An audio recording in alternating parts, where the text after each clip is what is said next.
Hey there, you're listening to You Still Going On About That with Rob Israel and Joseph K. You can find us anywhere you could download podcasts. You could also find us on Instagram, Twitter, and Facebook at YSGOAT. Thanks for listening. I'm Rob Israel. I'm Joseph K. And you still going on about that? All right, Joseph, what are we talking about on YSGOAT News? It's going to air almost live with YSGOAT News. Yeah. It's almost live because we post it pretty much right after we talk about it. Pretty much. It's late evening on January 27th now. We will probably wrap up our talk on the early morning of the 28th. Early, 12:30. Right. It's very, very early. And then we spool it up and put it in a garage band, and it's out to the public shortly thereafter. So, Joseph adds fart noises after I talk. Those are his fart noises. They are not mine. I don't have constant farts. No. Well, he's doing it right now. We will. Here's our list of subjects, and as always, they could change as the conversation gets going. But we're going to talk about the rollout of the coronavirus vaccine. We're going to talk about the GameStop stuff that's been going on in the stock market. We're going to talk about the push for the $15 an hour minimum wage. We're going to talk about the kind of a curious issue of how the right has gotten all riled up that Dr. Fauci makes like $400K per year. We're going to talk about Biden's executive orders. And then we're going to talk about Trump's impeachment and a whole bunch of stuff that kind of falls under that, which would include Marco Rubio and Rand Paul and the leader of the Proud Boys, who apparently is also a rat, and Marjorie Taylor Greene and the arrests that keep coming as a result of that January 6th riot. And then we're going to wrap it up with Kellyanne Conway and Jimmy Dore, two delightful folks. Yeah, Jimmy Dore was fucking Kellyanne Conway. No. I did not see that coming. You're hearing it first on YSGOAT News. Okay, Jimmy Dore, disclaimer, Kellyanne Conway, right? Is that it? That's the story. No, that's a joke. It's a joke. As far as I know, I don't know them. I don't work in their social circles. I have no idea. I have no proof. It was just a funny sentence to say. Right. And it got a reaction at Joseph. Well, now that but who's to say it's not true? That's exactly. I was just going to say that. I can't swear it's not true. I mean, Jimmy Dore's pushed Hillary Clinton murdering that intern. What was that story? That like the family? Not the Vince Foster. The Mark Rich or something. Yes. Yeah. Right. Yeah, he pushed that shit. So fuck it. I'm gonna push the. And that is an alternative fact. So Kellyanne Conway was famous. A lot of the pieces are falling into place. Well, the vaccine. I woke up, and we don't have to spend a ton of time on this, but I woke up at 5 o'clock this morning, our time. We're in the Central Time Zone because my dad had asked me if I would get him in line to get a coronavirus vaccine. He's not super great with computers. He's in Florida. He's in Florida. And I was like, I'd be glad to do it. As I set my alarm for 4:45, I got up and I go out into the kitchen with my coffee and everything. And the state of Florida has given its vaccine distribution rollout to a grocery store. None of this is being made up. Publix, and I love Publix. They have wonderful subs. It's probably the best grocery store ever, but it's not a great, vaccine distribution organization to my knowledge. So Publix gets 70,000 doses of the vaccine, and their system for distributing this life-saving medication is essentially the same system I used last year to purchase tickets to go see Beck at a fairgrounds, which is you go to a web page and then you get put in a queue, and presumably the order in which you arrived or were randomly placed in the queue, that's when you can get your medicine. So I sat and watched 5,000 doses allocated to my dad's county dwindle to zero over the course of 45 minutes without any opportunity to get in line or whatever. So I don't know. I can't believe that. No, I'm not knocking Publix per se, but like that's what Ron DeSantis came up with. Is he? It just sounds kind of corrupt. It sounds and It Publix sounds is a super huge. corrupt. Like, Publix why is Publix? Well, they gave Why a are lot they- of money to his campaign. Clearly, there's something going on. I'm sorry. This isn't like a conspiracy. I mean, like, why is Publix? Why? I mean, if you're going to give it to so random and weird. yeah, I What don't think about it shouldn't go to a private organization anyway. But if it were to go to a private organization, CVS has like established itself as a health provider, basically. Does Publix even have a pharmacy in their Oh yeah, they do. I mean, most Publixes have pharmacies, not all of them, but most of them. And I used to get my prescriptions filled. The pharmacist there was great. However, CVS is like marketed itself as a healthcare provider. Basically, they stopped selling cigarettes. They're like, no, we don't sell cigarettes because we're a healthcare company. They stopped that years ago. Yeah. They are, most of their store space is devoted to like pharmaceutical items. They will not stop selling chocodiles. They're like, this is Gator country. Right. We like our Twinkies covered in chocolate glaze. But there's like plenty of, oh, those are delicious. But there's plenty of, don't put them in the microwave. There's plenty of other. What about the air fryer? What about the air fryer? I haven't tried an air fried chocodile. I don't know. I'll probably test on a Twinkie first before a chocodile. Before you risk a chocodile. The chocolate. Well, yes, yeah. I don't want to risk a chocodile. No, I don't want to destroy my air fryer over a chocodile. A Twinkie. I think, and it's not covered in a chocolate shell. It's, so I got to see what the air fryer does to a Twinkie first. Right. Then you move on up to a chocodile. I would think the chocolate shell would contain any explosion. I don't think that's how melting works with chocolate. I think it just. Well, so that was it. So that was my experience. I waited 45 minutes to get nothing. And then Publix is like, hey, we might have more doses later. And there was like no instructions. Because like at first I was like, you know what? I'm going to open 15 tabs and I'm going to hit refresh every second. Even though it says don't hit refresh, it'll refresh in 60 seconds. And then I'm like Googling and it's like, hey, Ticketmaster will knock you out of line if you hit refresh. And so I don't know. The instructions weren't clear. It's a stupid system. They don't have enough vaccines. And it's like, I can't believe that the state of Florida, this is what the state of Florida is doing. There's 400,000 dead Americans. There's 25,000 dead Floridians. And fucking Ron DeSantis is like, I'm going to let a grocery store do this.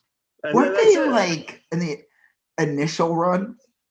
Weren't they like selling them to like high bidders from like Canada and shit? Yeah, from what I understand, there were scandals. Florida. Yeah, in Florida, where a lot of Florida's weird because a lot of wealthy people up north have second homes in Florida. Yeah, so yep. So there was one type of scandal where wealthy people were getting the vaccines. Or connected people were getting the vaccines. And then there's another type of deal where like, if you live in Ohio or Michigan or whatever, and you're very wealthy and your state doesn't have any vaccines, you just go down to Florida and get the vaccines down there, and it's just this whole fucked up system. And I keep seeing all these right wingers talk about how well Ron DeSantis has done. Ron DeSantis has fucked everything up at every step of the way. Yeah. He's made it that there's no mask mandate in Florida at all. It's a fucking disaster. Yeah. They won't close anything. And then guess what? Spring break's coming in like 2 months. Less than 2 months. Yeah. And it's gonna blow. And you think they're gonna stop any of it? My dad, I was talking to my dad about this yesterday, and he's like he's been an economic professor and stuff, the teacher for years. He taught it in like history and economics for like 40 years.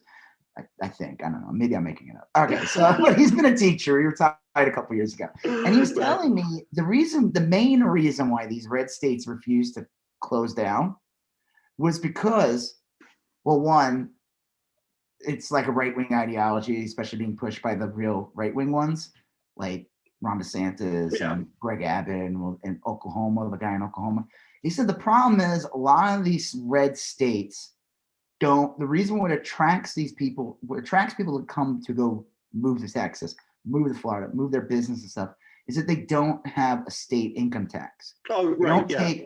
So like if you lived in New York, you got your federal tax taken out, you got your New York state taken out. And if you lived in New York City, you also got New York State city taxes taken out.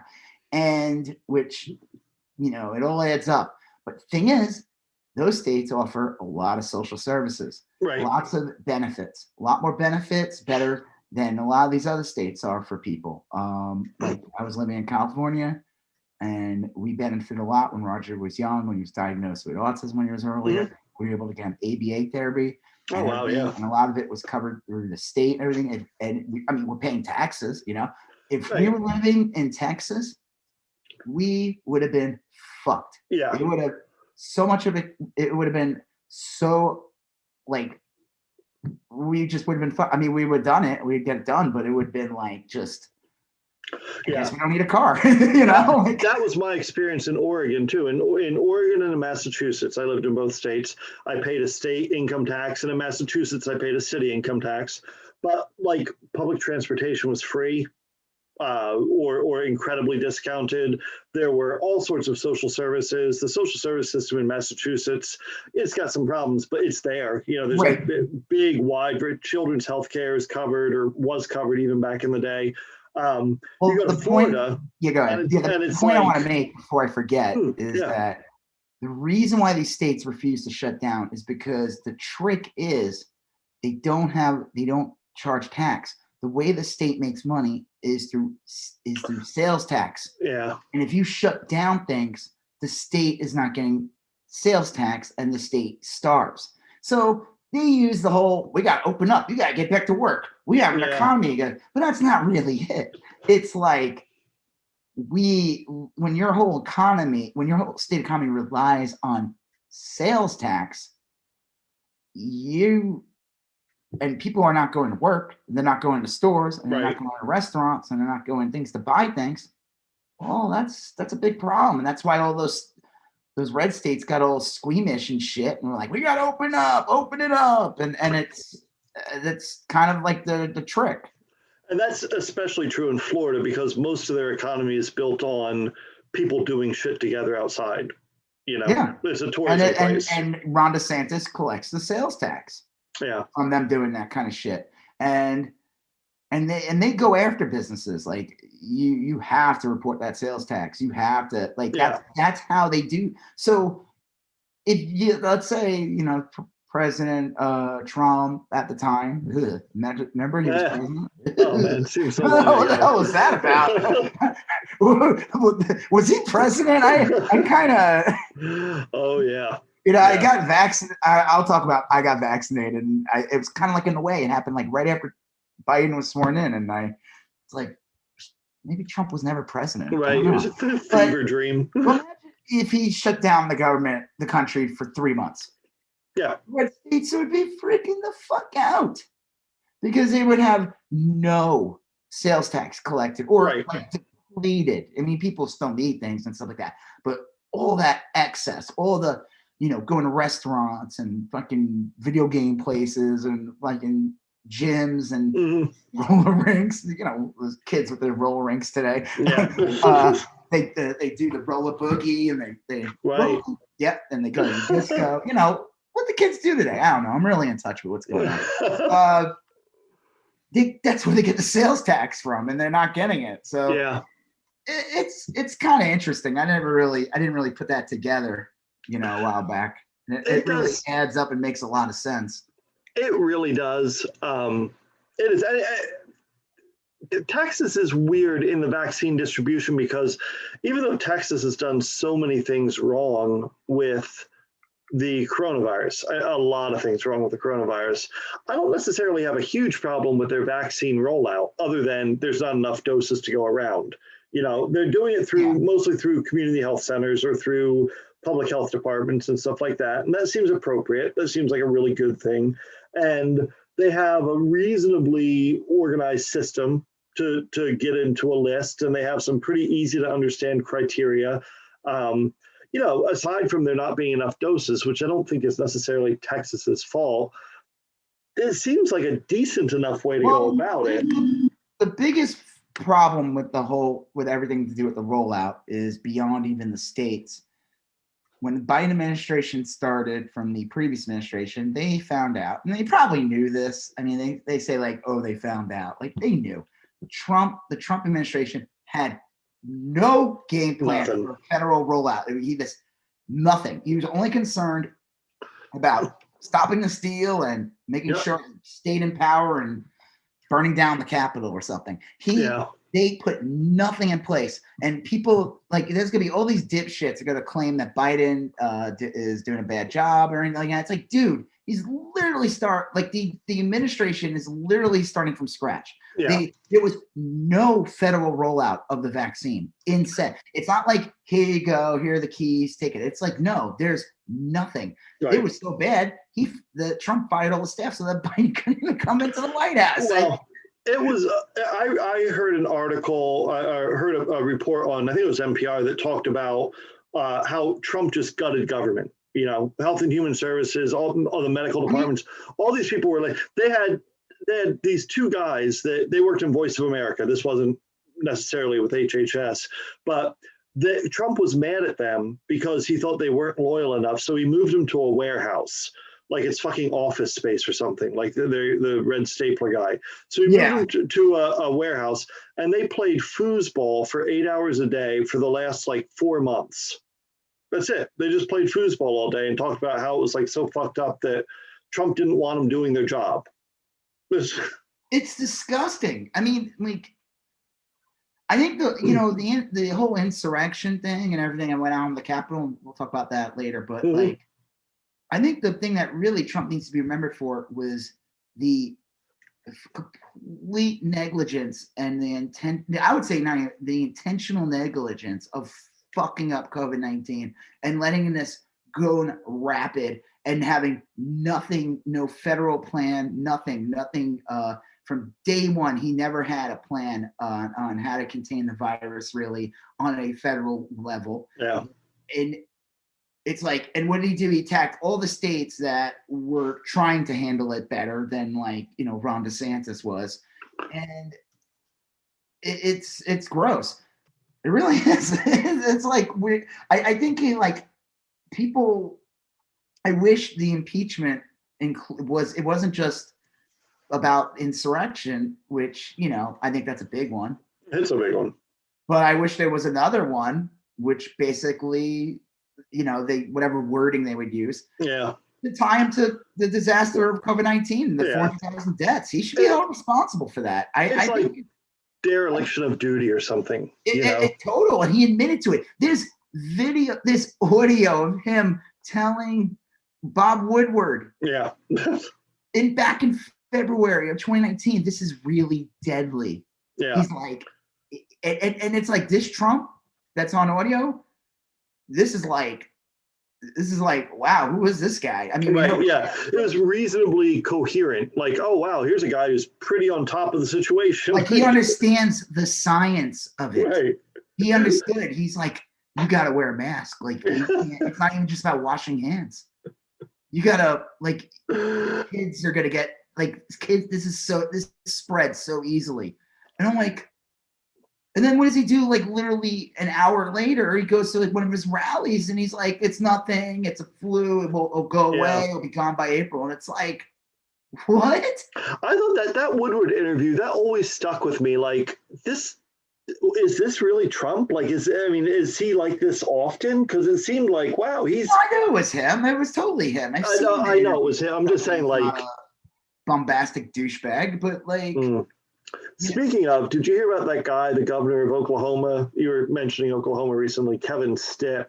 Yeah. When Trump was pumping up that hydrochloroquine or something? Yeah, they're trying to get a refund for it. That asshole bought $2 million worth of hydrochloroquine. Hydrochloroquine was the QVC of fucking. I don't know. What a scam! It was so weird how what I never understood about it was, I mean, like, whatever, okay, it's a drug, but it's already been proved it doesn't work. But every right-wing personality, from politicians to media, would bring it up all the time. It was bananas. Like Matt Gaetz would bring it up. People from the Daily Wire would bring it up. Like, what is going on? Do you guys do you own this? Yeah, it's so weird. That's always what I thought, is that someone had stock in the company. I think it's just like, you know what? I think it's also like they want when they want to be right about something, they'll jump on it. It's like the Goya thing. Remember you saw those maggot chuds going putting out TikTok videos of them buying Goya stuff from the supermarket, and it's like, okay, sure, yeah. Enjoy your Goya. I'm sure you have never eaten any of that shit before. Yeah, I can imagine. You had said even at the time, they probably all went home and they're looking at the can, trying to figure out what the hell they're going to do with these beans. How do you prepare them? What do they? What kind of black bean dishes can I make? I mean, it's such nonsense. But it's like they just double down on it. It's like it just becomes this ridiculous theater, and they all look like idiots. Okay, so before we go into the next thing, I just want to say that I got the vaccine. Right, yeah. I'm halfway there. Half. You gotta get. So here's how it works. I think I got the Moderna one. My wife was able to. It's all about timing, and the thing. I mean, have you signed up yet? I cannot. Starting your wife up? She did not qualify. Oh, really? If you click, I don't know how it was now, because I've gone on the website 3 or 4 times. And the last time I went on, it used to say, are you a healthcare provider? Are you 65 or older? Do you work in an assisted care facility? And then the last one is, do you have these other things? And it used to just say, do you have some other reason why you would need it? Now it says, do you have one of the following CDC approved conditions? And you click on it, and you have to click off which of the conditions you have. And, it used to say something different, but now you have to click a box. And there's 8 items. It's cancer, diabetes, something. There's 5 or 6 things that are real specific. So Snickers? We can't even get on the list. You don't have Snickers on there anymore? No. Too much. Right, but I mean, honestly, I would love to get it. I think that'd be awesome. I hear that we're supposed to, Denton County is supposed to get some additional doses soon, which I'd hopefully be able to get in on, but I don't know. You just got to, the thing is, you got to do it early. We got it because one of our friends who qualified for it and stuff like that, they told us about it. We didn't even know about it, and Leah went on there and was able to get us all on there. And if she waited even a day, we probably wouldn't be getting it for until March. I think it's I think it's twice a week for the distribution here, and at least in Denton. And they only I think they only had 6,000 for the week, and they only have this for the week. And I took my mother-in-law the way numbers ended up, it was my mother-in-law was on Wednesday, and then me, Leah, and my father-in-law were on Friday. So we got it, and it's really good. I mean, you go through the parking lot, you stay in your car, and they have you fill out forms, and then you go to the next thing, and then they just give you the shot. And then you have to sit. They have you drive to another area. They give you your appointment for the next dose, which is a month. And you just got to wait there 15 minutes, make sure you don't have a reaction of any kind. And if you don't have a reaction after 15 minutes, I did 20, but 20 minutes. Then you just drive away. I mean, I got my arm was really bad. Leah's was really bad, her arm. I seen she had posted something about having some side effects. I mean, it didn't seem like end of the world side effects, but it seemed like unpleasant side effects. Yeah, it was you say a little bit you feel like you're hungover, and her arm, I think they just got her in the arm really bad where she was positioned in the car. It's if you get that in the wrong muscle in any way, you'll feel. I mean, I got it and I could feel it. It was tender, but it was never bad enough that I was like, ow, like I can't do things. Like hers was bad. And I Right. think it really was this how she was positioned in the car or something. Huh. But I heard the second dose supposedly will knock you on your ass a little more. Okay. Supposedly you have a higher chance supposedly of it like giving like you're not. It's better to get the vaccine than to get COVID. Well, yeah.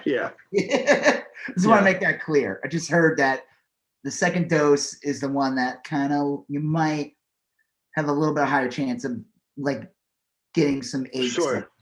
But how it works is it's like you get the vaccine, and then after 2 weeks of getting the vaccine, it's like so. Like I got it right now. I've had it for almost a week, but it won't be for another week that like I'll have more protection in my body. But you need that second dose to get to 94-95% protection from COVID. And then after that, it's really the whole thing is really a 6-week cycle. Like it's a long. I mean, probably by when we get our COVID-20 vaccines and stuff or COVID-21, I have a feeling I'll be getting COVID vaccines like I get the flu vaccine every year. I'll be doing that. It'll just be part of it. And who knows? Maybe at some point they'll be able to package it together like they do with some other vaccines. And you'll just get like a COVID flu, like a seasonal vaccine that just have this horrible blend of awful killer viruses. And so in basically, let's see, February 19th, I get the second dose. So it really won't be till like March something that I'm like 94% because it's 2 weeks after that dose. Right. That it's like effective, like truly effective. So like right now, I guess I'm like, I don't know what the percentage is. I never looked it up for like, you need that second dose. It's not like, okay, here you go. They said they've had issues where people are not getting that second dose. That's the other problem. Oh yeah. Yeah, it's people are notoriously bad about shit like that. A lot, and some of it's just stupid. Some people legitimately believe this dose will do me. I think they have no. Well, they send you emails and they're like, they'll tell you like a week before, like, hey, you're, this place is where it's going to be. This is where it's going to be at. I mean, it's not like you're on your own. And so if you're just not looking at your emails and ignoring all of them, then it's your fucking fault. I don't know what to say. I mean, I don't know. I mean, again, it's Trump left no rollout for anyone. That's it. Yeah. That's it. And I consider myself very lucky to even be getting this. I did not think I'm very thankful. I did not think that I would be able to get this. I did not think that I didn't think it would be till like May or something. And it's just nice to like be like, okay, I know though, I'm not gonna eat at restaurants. I'm still gonna take it. I'm still gonna like pretty much do the same thing I do. Maybe I won't like freak out every time I go out. And if I see someone without a mask, I won't be like, ugh. I mean, I still will. People think they're assholes, but like, Did they say like how that would, because like kids can't get the vaccine, right? Not yet. So and the ones they're working on, it won't even be like our kids' ages, like which is like 10. It'll be like maybe 12, the youngest. Right. So like theoretically, until there's herd immunity, then nothing really changes. I mean, obviously stuff changes because the Biden said, with their rollout plan and everything that's going into it, that we will achieve herd immunity by summer. Yeah, I've heard that too. And that doesn't seem ridiculous. That seems like, I don't think it seems like about right to maybe a little optimistic, only because that counts on a lot of people getting vaccinated. And not everybody wants to get vaccinated. I will say this, though. In fucking Florida, apparently, even though like half the state's always bitching about how they don't want to wear masks or the coronavirus is a hoax or whatever, shit, Publix puts out a few vaccines and there's a goddamn line. Apparently there's all those Well, it's like you keep hearing about all these vaccines that are not making it to people. there's people not showing up, and it's like, what do they got to toss them out. They shouldn't be doing that. Yeah. They should be putting out like a bulletin saying, line up here. We have like 50 doses. Make sure that 50 people get them. Yeah. None of these should be thrown out. Well, that's it. This should be treated like it's the end of the fucking that Will Smith movie. What was it called? The van, he's the last man on earth. Call Me Legend. What is it? Yeah, I Am Legend. I Am Legend. Yeah, like each vaccine should be treated like the vial that he gets in the end. Right. Before the house blows up and the vampire CGI people like attack. He gets that vial to the woman so that she can and that one vial can be replicated and save whatever's left of humanity. That's how each one of these vaccines should be treated. Well, I guess not be fucking just. There should be none thrown out, and it's disgusting that that's happening. That would be an advantage, like if it's in a Publix, and let's say the Publix is giving out vaccines, and the guy doesn't show up. You could just be like, "Hey, Publix shoppers, if you want a vaccine." Oh, that would be chaos. Yeah, but so would setting up shop and saying the first 50 people can have it. You know, well, I know there's got to be a better way to do it, but yeah. None of them should be wasted, is what I'm saying. Like when I was at a Publix once, the power went out. The power went out in Florida all the time. But anyway, they said that if you were in line, you could have all your groceries for free. You didn't have to pay for anything. No lie. And I so wanted to go grab a million things off the shelf, like it was supermarket sweep or something, but I didn't. And I just got $50 for the groceries for free. Chocolate Owls? No, it was probably chips and beer or something. Bags of shredded mozzarella. Low ambitious. No. Well, you don't eat steak or anything. So. I didn't know I was going to get it free, or else I would have God. Fucking. Let me get that $100 whiskey that's behind the. Yeah. They'd be like, not that. We're talking 8 2-liter bottles of olive oil. 8 2-liter. Yeah, you're the fancy kind too. Right. Yeah. All right. Well, that is the coronavirus thing. I hope my dad gets his vaccine very quickly. And like I said, my parents don't even have it, and they both qualify. I think they're on the list now. New York is pretty bad, actually. Yeah. And. I heard my brother lives in Connecticut, and I don't think it's gonna be months until even first responders will be able to get in Connecticut. Jeez. I don't even get that. I don't understand. Like I said, but I really do believe the story is going to change in a month or two. I do too. I think you're going to see a much better system, and I don't know what they're going to do rules wise. It can't be worse. I mean, Biden's going to put people in place and stay out of their way.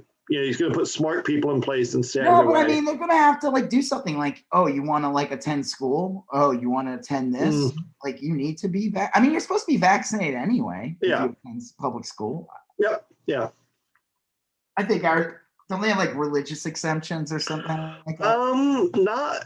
Geez, I should know this and I don't, but generally no.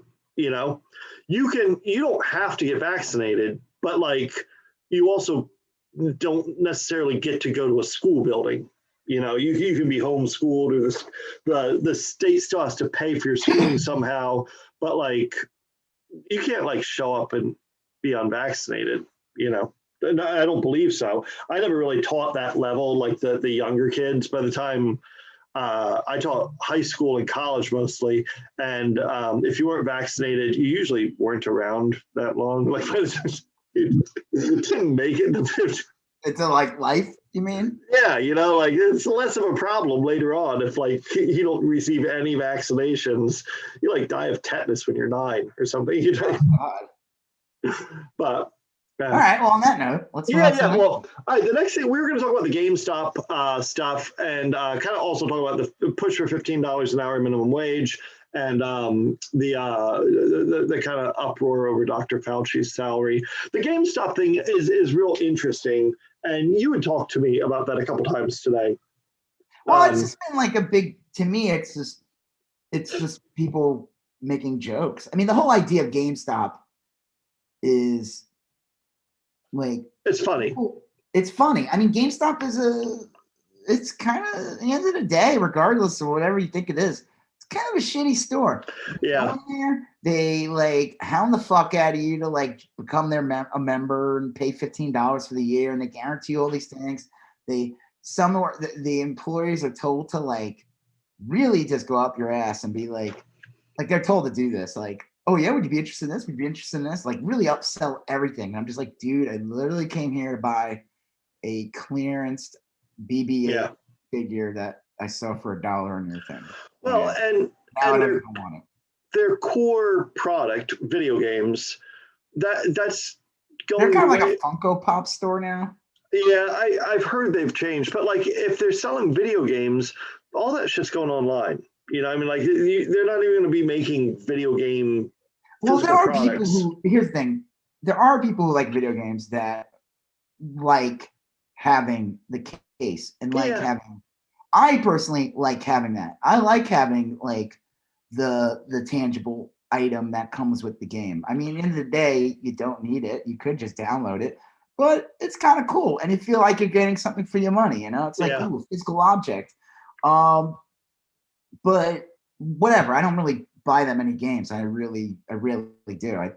Last game I bought was like Streets of Rage 4, which I downloaded for Switch.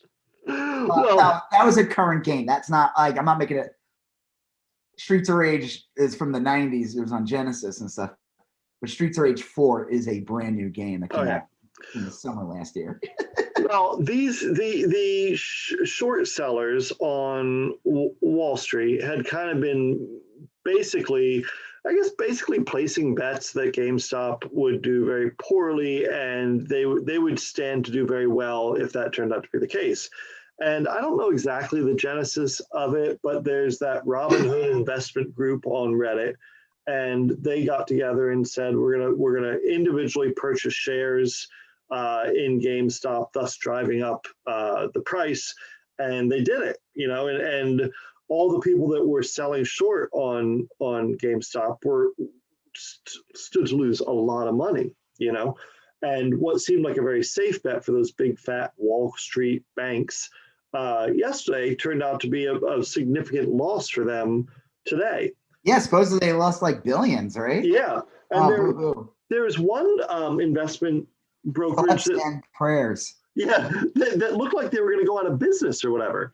Now, it's weird because like you and I were talking before we started recording, like, are there any good guys here? Like, I don't know. I don't know that there's any good guys, but I know there's some bad guys. And I know the Wall Street people are generally bad guys. And the funny thing is that this kind of exposed just what a joke Wall Street can be. Well, I mean, you know? Like, it's not that exposed. Most people know this. It's just, yeah, I mean, I guess you're right. It does actually, I mean, has anything ever really happened like this before? Probably not.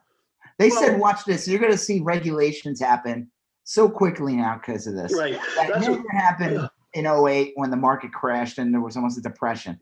But because a bunch of people on Reddit, like, were able to game the system and make, which was kind of fucked up when you think about it, because you said that this company or something was trying to basically downgrade GameStop, right? Yeah, they would for their profit. Exactly. Like in a weird sort of way, the momentum that builds when you're shorting these companies kind of creates a negative aura around these companies, which almost turns into a self-fulfilling prophecy.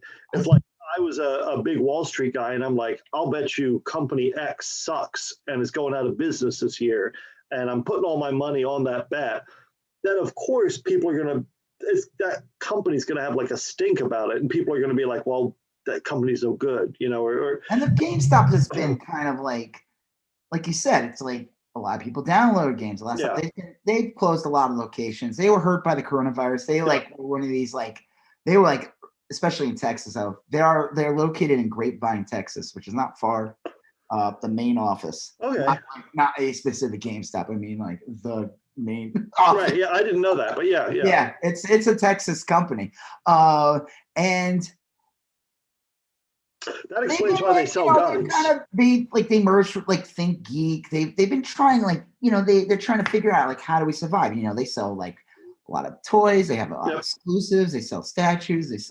I was making a joke about the Funko Pop thing, but they do sell a lot of Funko Pops. They sell a lot of collectibles.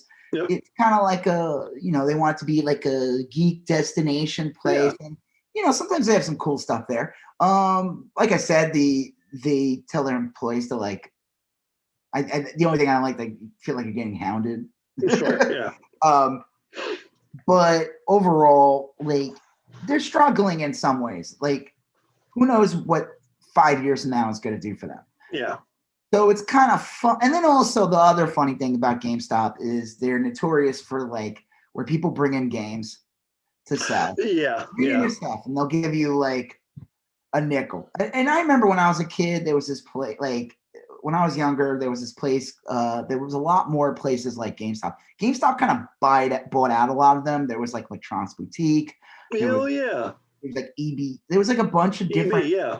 There were a bunch of different boutique places just like GameStop, and I think GameStop kind of like won that war and like beat out them. That's why, but it's like the joke is like kind of like the Blockbuster now.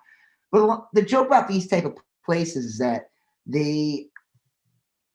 people will bring in their stuff and they'll give you like $1 for the game. And the lame thing about them is then they sell the used game.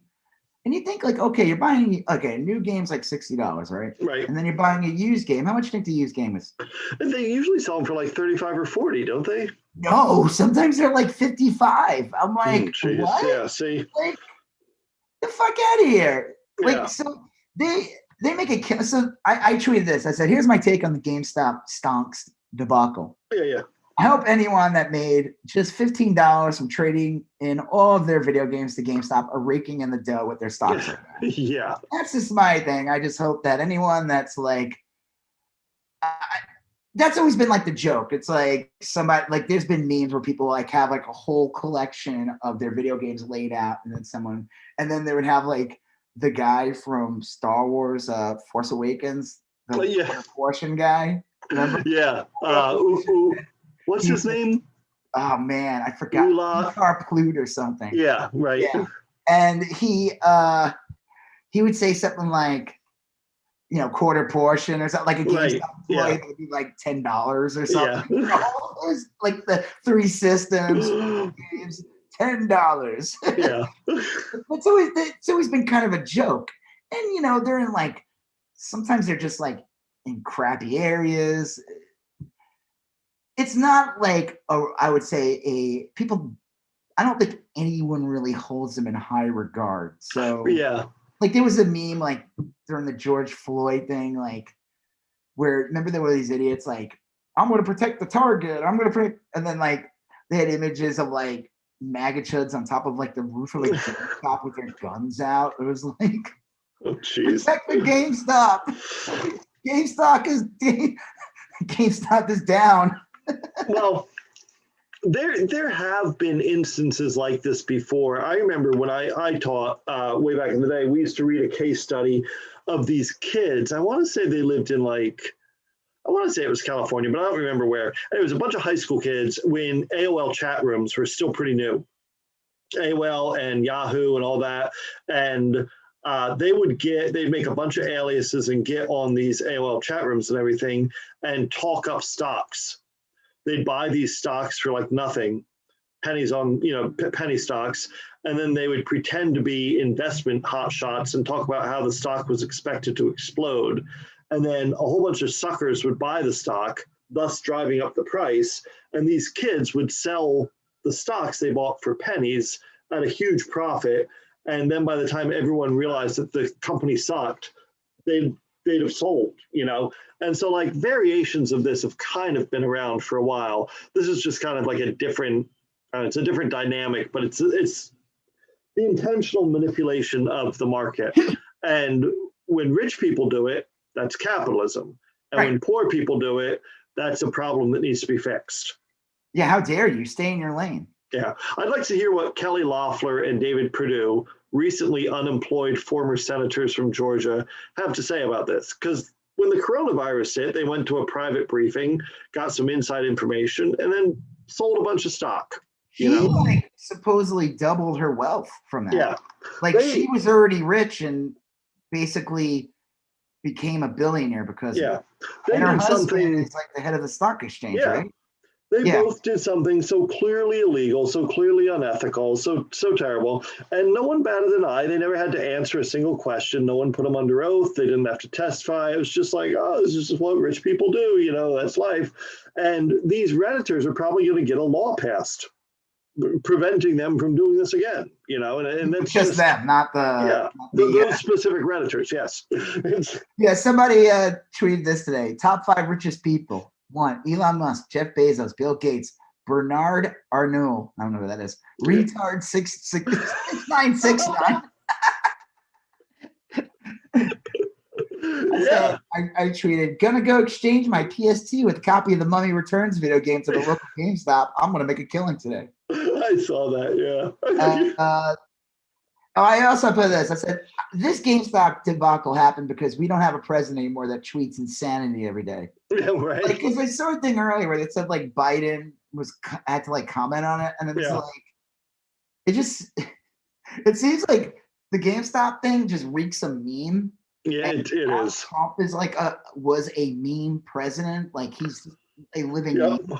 And now you have a president who doesn't do what he did. Is not really a meme. I mean, there's memes of him, but he's not like right. And he doesn't act like a meme. Right. So I feel like it's like they're trying to like suck him in to create a meme. It's like you're not going to be an insane person. Don't worry, we're going to make something insane happen. Well, I kind of like this part of me looks at this and like I said at the beginning, I don't know that there's necessarily good guys, but I do know some bad guys are getting fucked over, and that kind of feels good. It's not like a hospital got shut down or an orphanage. Right. It's a bunch of scumbags that are like, and you know what? There's like one guy tweeted, he's like, listen, you know what? I was like rolled in debt. I was in this and this, and now after this, I'm like gonna be able to like live a better life. Yeah, and it's like good. I mean, so yeah. I mean, I guess there's like, like what do they call that? The something dog, like where you root for the lower team. Like the underdog. It does have an underdog. Yeah, it has that quality. Like that superhero underdog. Yeah, it does. I mean, like, yeah, it's easier for me to root for, a random Redditor. Like retard 6969. Yeah, it's easier for me to root for that guy than it is for like, Chauncey McDollar-Billio at, Goldman Sachs and whatever. You know what I mean? Like, Chauncey Crawford. I was trying to think of like a rich name. There is like some spokesman who has like the richest guy name ever. It is funny to watch these jackasses like freak the fuck out. Yeah. It also shows to you that, like, dude, all these fucking scumbags have like raked it in during the coronavirus pandemic. There's people who were like, if they were rich before, they like doubled their wealth, including those few former senators. I want to point that out. They're not senators anymore. And I hope they face some criminal charges of some sort, especially now that they're not in the Senate to protect them anymore. They won't, but yeah, I hope so too. Yeah. Or maybe they'll just lose their wealth in some way because of, I don't know, a stock they had goes down because of something. Yeah, I mean, listen, and it kind of becomes kind of jokey, but it's pretty serious. And I'm just curious, anyone ever asked GameStop what they thought? That's funny. I don't know. Benefit in any way? Does it like, we could keep the doors open at the GameStops for another 20 years thanks to this? I don't know how they run their company, but with a lot of companies, executives, part of their salary or their compensation's in stock. So there's probably if it's like a lot of companies, there's probably a bunch of like 30, 40 mid-level executives at GameStop that became millionaires. Like they should be like sending gift baskets to these Redditor guys. Yeah, right. Like, or those little Reddit coins or whatever you get if you have like a good comment. Or the good karma. No, I think that's it. That's all they give them. This is what you wanted, right? Yeah, that's it. Here's a fun pass at GameStop. Feel free to get yourself. Yeah. Get yourself an old Wii game. I also tweeted, I said, I just opened up the door at a random GameStop and congratulate everyone inside on what a great job they were doing. I didn't actually go in there because I'm not some kind of weirdo. Someone said, can you explain the GameStop debacle? Someone else wrote this. I think it was, and I just tweeted, I said, someone came in and they bought a Wii Fitness, Wii Sports, and it just blew the fuck up after that. Someone exchanged a Wii Sports game. I mean, I don't know where it's going, but the next thing was like AMC, which is really funny. A movie theater because no movie theaters are doing good right now. Right. And then, I tweeted this and people actually thought this was good. I said, where did I put it? I said something about pets.com.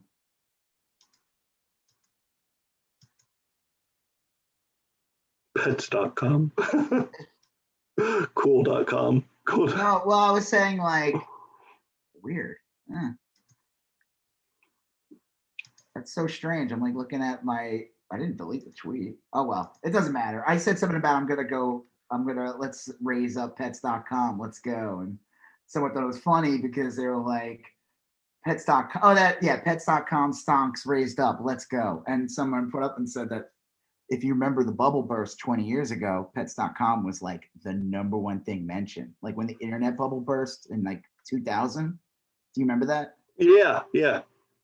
Pets.com was like the reason. I do remember that. And I remember someone bought like the domain name cool.com for like a crazy amount of money, and then nothing ever came of it. They never did anything with it. Do you think that like something like, I mean, let's move on to the next thing, but do you think something like this could hurt the market in a bad way? And I don't mean just a bunch of hedge fund douchebags. I'm talking about like in general. Well, like 401ks and stuff. I don't think, like a good 401k is going to have such a mix of companies that it's not going to ding it too much. You know, So I don't think that's the case. I think the big danger is though that like it destroys faith in the market. Like if people still have faith in the market, it's like GameStop is not a blue chip stock. Blue chip stocks are the thing that keeps faith in the market, right? Like like tonight, like Walmart or Nike or Apple, they're going to be worth today roughly what they were worth yesterday and roughly what they'll be worth tomorrow. There's not like a ton of like variance there. They keep the market going. They turn out reliable products. It'd have to be pretty unusual for one of those companies to tank. It would. That's not to say they couldn't, like when Exxon destroyed the Exxon Valdez, oil. Well, that makes sense because they're they deal with such volatile things that right. But I mean, like, yeah, you're right. Like Nike would have to do something extraordinary for it to like. Yeah, I guess they could uncover like a child sweatshop with really graphic photos, and then Nike would stumble. But like there would. Go ahead. But like I don't know. I don't think stuff like this is going to be terrible. I think if anything, it's probably good stuff like this happens because then people look and start game planning seriously. Like, well, shit, what if these Redditors all got their friends in on it and they went after a company like General Motors and they did something different? Let's say they wanted to tank General Motors. Like, could they do it? So it's probably good. I don't like the stock market. It's a scam. It's a racket, but I'm in it. Like everyone I know is in it to some extent. Not like, I'm sitting at home with a cigar and a monocle tracking the market, but I have a 401k and a 403b and I have IRAs and stuff like that. And they're all like tied into the market and like, shit. And that is a true point, like the faith of the markets. Because here's a good example. And this may sound like out of nowhere, but it isn't. Like I follow like comics, like old and Silver Age and books. And some of these books go for like 60,000, 100,000, 400,000. 10,000, and then there's like some new books and they go for crazy money. But then out of nowhere, there was this one thing that wasn't even a comic, and it supposedly sold for 10 grand. It was a fucking previews book featuring Miles Morales, the new Spider-Man, the movie. Oh, yeah. Yeah, but this came out like 10 years ago. It was a preview, like literally a catalog. You go to the comic store and they have a stack of previews. And you're like, hey, check out the previews and write what you want in 3 months. I'll get you your books. That's what it is. Right. It's a catalog. And now they're starting to go for money, some of these previews, which I think is ridiculous. I'm like, that's a level of like, I cannot do that. I've had them and I'm throwing them out and I will still throw them out. I don't care because I can't save everything. Like, right. Yeah. There's just. But recently, one of them supposedly went for 10 grand on eBay. And there's been rumors and stuff that this was a fake buy. Okay. Yeah. And it's the same thing like with the stock market. There's people who follow, like they track the sales of books and what they go for on like eBay or online. It's like, first appearance Wolverine goes for like 100,000 now. Yeah. And, but it's like there's inflated buys, just like there's inflated stocks. So I just found that kind of interesting. Yeah, no, I think that's the same dynamic. Like that kind of shit just hurts faith in the market, which is bad for everyone in a general sense. I mean, I don't know that there's a specific negative outcome, but it's not great. The only good thing is it gets people talking about like, well, what is really going on? What is this really worth? Like if people were just gradually bumping up the prices of the books or whatever, comic books, then nobody would notice it and people would still pay it. Something egregious happens, like a book goes for much more than you would have thought. Like then people are like, well, let's pump the brakes here and talk about what's going on. Did someone really? Who is this? Did someone really pay for this? What is the history? Somebody did, but it's like, to me, all that did was it's like that hurts books in general because then it's like, okay, so I had this first appearance, but I really don't because now the first appearance is a fucking catalog that was not the actual thing. Yeah.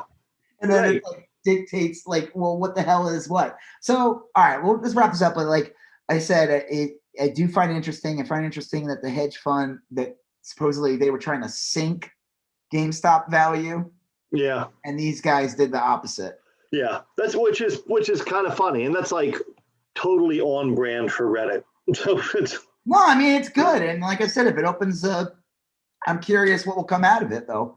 I do like the fact that they kind of wore the white hat in the sense that they made kind of a fun, struggling company more valuable. I think that's funnier than if they had tanked a company, unless it was like Hobby Lobby or something. That'd be pretty funny. Yeah. But I think it's cool, in the sense that they did that. I don't know that they're good, but I like that. That makes me feel better than watching a bunch of random internet trolls take down a company. So, yeah. Right. Yeah. Maybe GameStop now will give you like 50 cents more for your video games. Yeah. Right? I doubt it. Well, speaking of a little bit more, the next thing we're going to talk about is that the Democrats have put together a plan to increase the minimum wage to $15 an hour by the year 2025. Biden's already put it in for federal. Yep. All federal jobs, the lowest salary is $15. He can do that with anything with federal, like he could do the same thing with masks and federal buildings. Yeah, as the president, he could do that. They're putting it through. There's been some like it won't really go into effect till 2025, which I'm sorry, that is way too long from now. I understand that it won't be. I could see how.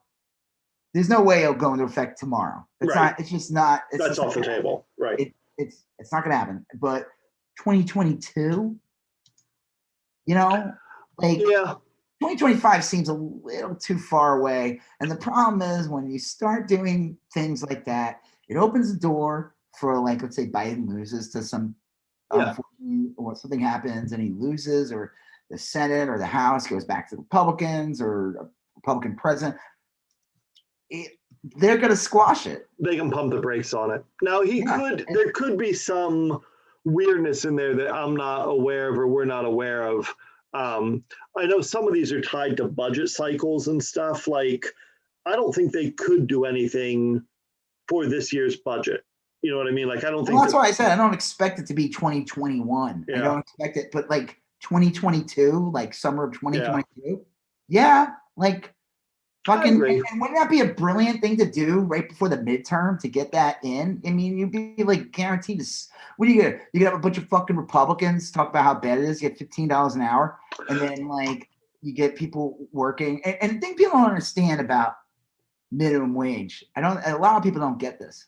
They really don't. Like, I see idiots that'll tweet things like, well, the CMT driver makes $15 an hour. Are you saying that the same level as a burger flipper at McDonald's? And it's like, well, first of all, go work at McDonald's for an hour and let me know how you feel.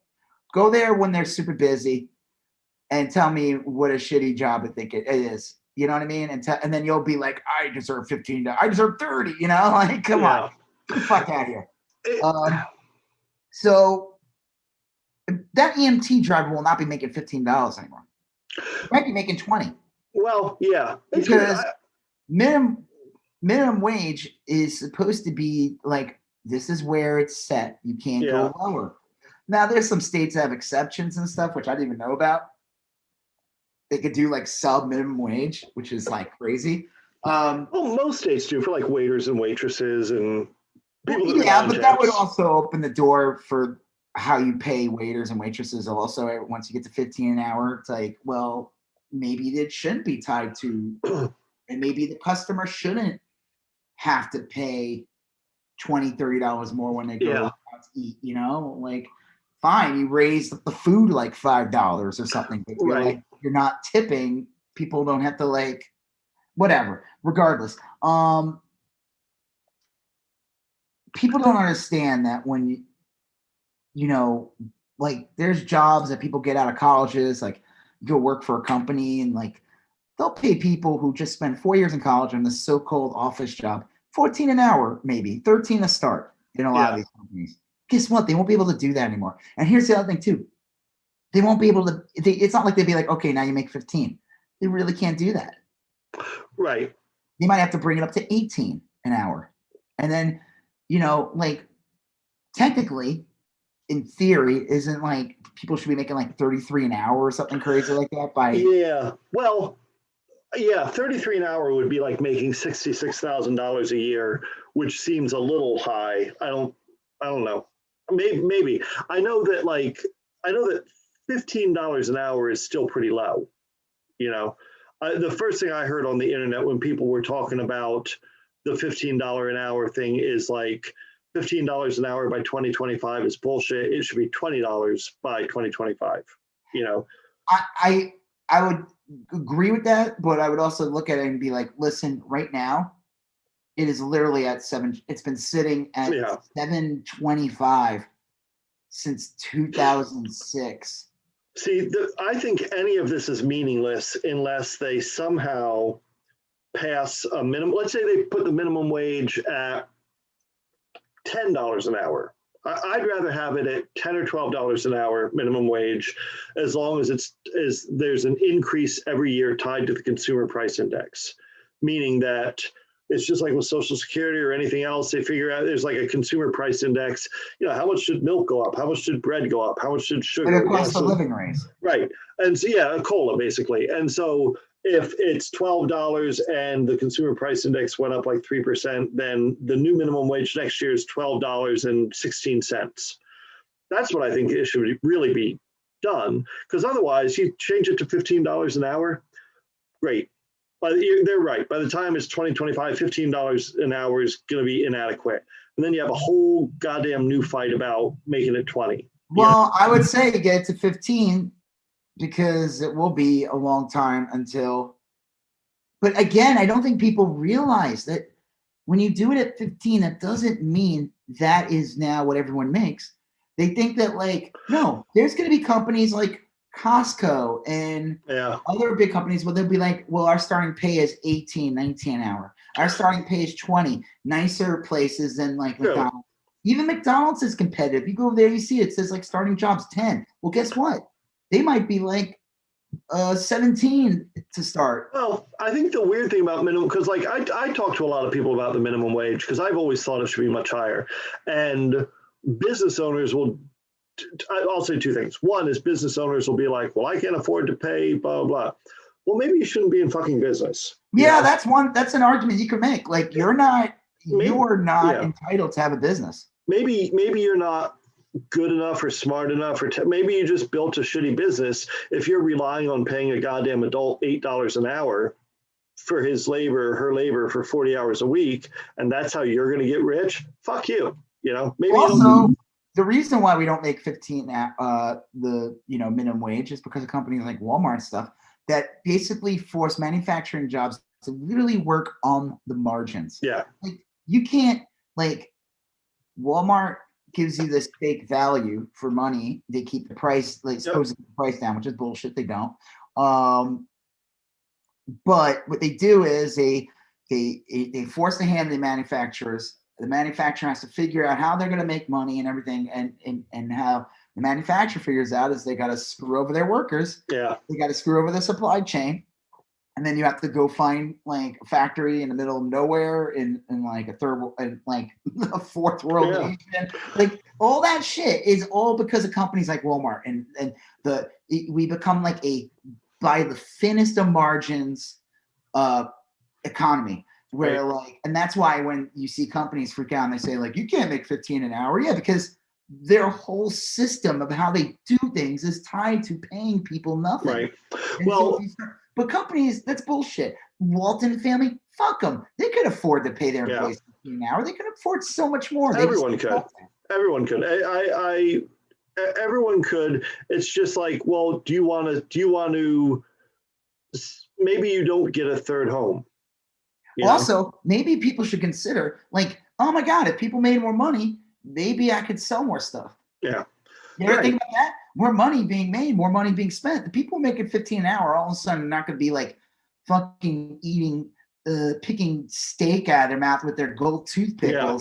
No, they're going to be like, I might not be in debt like for like my entire life. I might be able to go on a vacation once. I think it'd be real interesting. Like, let's say today, a person makes 40 grand a year, which isn't like, that's not a lot of money. That's not great money, but it's not terrible money. 40 grand a year is like, that's fine. Like you can make a go of it if you have a partner that you pair up with, and your partner also makes 40 grand a year, and you're pulling in together 80 grand a year. You can make a nice life for yourself.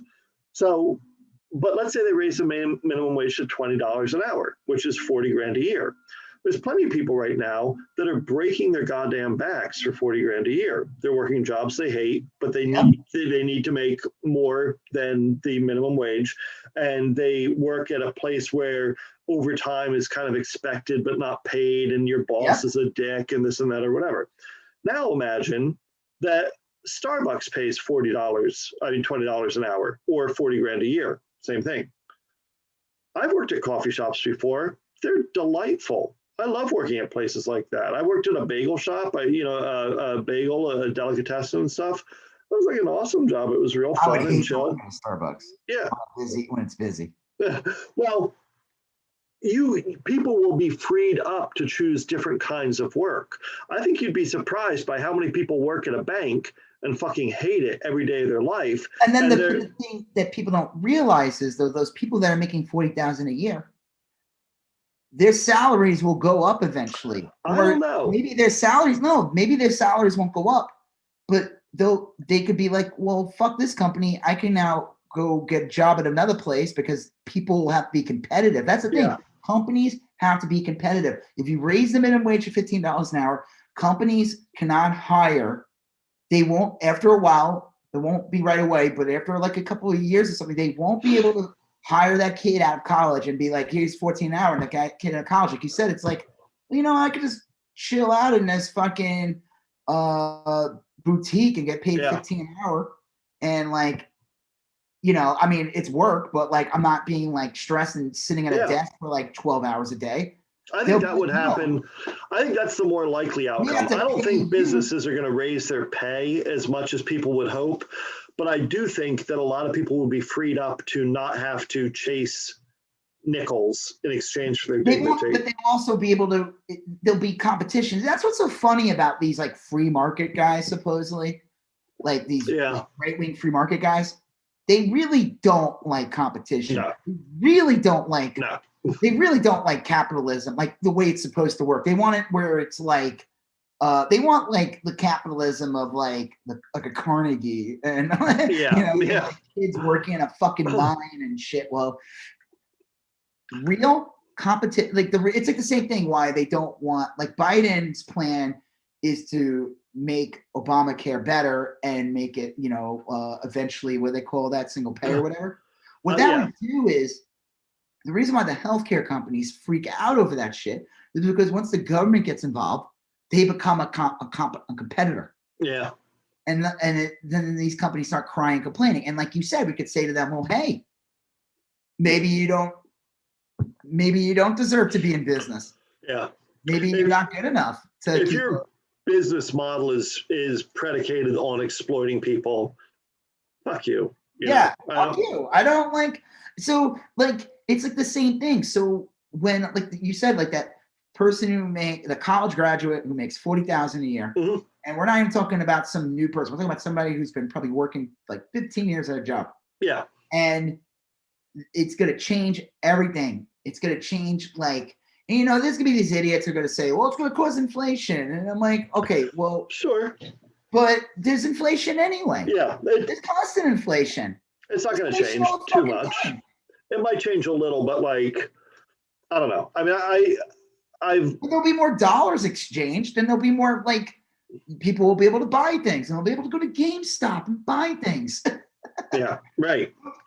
Well, like, they'll be able to, like, get another job that, like, oh, well, you know what? It's this company understands to be competitive, and now I'm making $60,000 a year at doing the same thing, and maybe working a couple hours less, actually. Like, those exist. And that's the other thing that, it's like the same thing with, like, what there are people always said, like, why are companies so, like, why are, like, Republicans and, like, business people and stuff so against Medicare for all? Like, wouldn't you want, if you were a business, wouldn't you, like, want to not be responsible for healthcare? You would think. Well, but that's not the case. Yeah. That's not the case. They want, having healthcare tied to a company forces people to never leave the job. To stay with that company. And also, when people want raises and stuff, they could say, well, with the benefits and everything, you don't really, you gotta understand, you make like this amount of money, but you really make this money because I'm paying $10,000. Yeah. It's like, it's used as a leash on people. It really is. And it's bullshit. And I think that's the reality, is that if people can get, or know that they can get healthcare, then they won't be considered, like, they're afraid that people will just become, like you said, they'll just fuck off. And I don't think that's true. I don't think that's true at all. It's just like, I don't know, maybe you ever see that meme, like, where it said, like, if something happened and you just see this perfect future, it's like airbrushed 80s. Right. Yeah. Like, maybe it'll be like that. I don't know. But, like, maybe, like, heart attacks will go down. Well, I think so. Like, families will be happier. That was one of the great things. I know Andrew Yang is kind of a kook, but like his $1,000 basic income, minimum basic income or whatever, he was saying, like, the big advantage to shit like that is that, like, if you were guaranteed $1,000 coming in, you could afford to work 30 hours a week at a flower shop. But the problem with his, there's a bunch. That's a whole other. I'm not even talking about UBI. Fuck that. Fuck UBI. I'm so sick of hearing about it. I want social welfare programs. I want, like, lower the age of Social Security. Like, fuck that. UBI is a cover for .com companies to fuck you. I'm like, the more I learned about it, it sounds like a scheme. It sounds like a scheme. Like, first of all, when you found that out, when you get more information, and Yang's like, oh yeah, there won't be a Social Security anymore. Well, like, or like, what are you going to do to prevent, like, the landlord from raising the rent now an extra $1,000 a month? I think the UBI thing is like, no, $15 an hour minimum wage. Get it by 2022. Yeah. Give the people the money, what they deserve. But the idea, like, I'm so sick of seeing like the stupid people who say things like, well, EMT drivers, like, no, EMT drivers will now be able to make like 20 an hour because they'll realize, oh no, we need EMT drivers and we're losing them to Arby's. Yeah. Well, if I was an EMT driver, I'd be like, there will probably be a the reason gap. why my job was so busy was because of Arby's. There will be a gap because like they'd basically be doubling the minimum wage, and that wouldn't spread across the economy completely. It's not like everybody would be able to make twice as much. Some people would lose out percentage wise. Like, I might show up at work and the company is like, well, we're bumping you up because of the minimum wage people, but they wouldn't say we're doubling your salary because of this. No, you might make like $1 or $2, but still, guess what? You benefit from it. Yeah. Well, and also I benefit hopefully because like now this huge swath of people don't have to rely on welfare and work. They can just work, Presumably my taxes will go further because I'm not subsidizing people that couldn't afford to eat, even though they worked 40 hours a week, And the bullshit about like, oh, companies won't be able to afford to do it and stuff like that. There's ways of doing it. I heard like the government could get involved offering like sure some kind of tax incentive or something where people figure out how to make the money right. Right. Yeah. Like, it's ridiculous. I mean, regardless, there has to be something. Before it was 725, it was like 5 something. Yeah. It was like from 1997 to 2006. And I remember people were like, it's been 8 years. And they used to do the raises much more back then. It would be more current than just like, at that time, I remember reading about it. It's like George Bush was president, and like, we're never going to get minimum wage. And that was like one of the big things that when the Democrats took over the House and the Senate, it was like, we're going to get minimum wage. And it was like, yay, but it wasn't that much. But like, it's criminal that it has not gone up. It's 2021. That's so long ago. I feel like it's yesterday, but it's not. It was 15 years ago. That's insane. Well, yeah. Well, we got one more money thing, and then we do have a bunch of. I wanted to bring up like one other thing too with it was one of these idiots like posted an image like, this is what happens when I'll be $15 minimum wage. And they show like an image of like the computer screens self-serve at McDonald's. Oh yeah, and people are like, that's already there. It's like that now. Walmart. This is the one thing I fucking hate about going to Walmart. Like they have like maybe 3 cashiers. Yeah.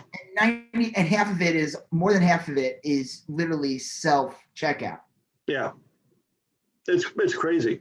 They're doing it anyway. So fuck them. They're gonna raise them. Like that excuse, like, oh, robots, or we're gonna do this. Yeah, they'll do that anyway. That'll always happen. That's gonna be their go-to. It's like, but when I saw the McDonald's thing, it made me think of the Biden's America ad that Trump put out, and it's like, dude, that's happening now. That is currently happening. It's literally, you didn't get an artist to create this. Right. It's like I love the McDonald's thing. It's like, this is what will happen. What will happen? It is happening. Yeah. Hey, guess what? The workers that are working there, give them $15 an hour. Like, both of them. Yeah. Well, the last money thing was the Dr. Fauci. Dr. Fauci, turns out he makes like $400,000 a year. Oh no. And a lot of MAGA chuds were pretty pissed off about it. And you said a bunch of this stuff already, but the thing that struck me the most was like, look, there's tons of people that make like physicians in the private sector probably make that routinely. The guy's been doing this for like ever. Yeah. Was he running or something? What's his position? He is like he was the chief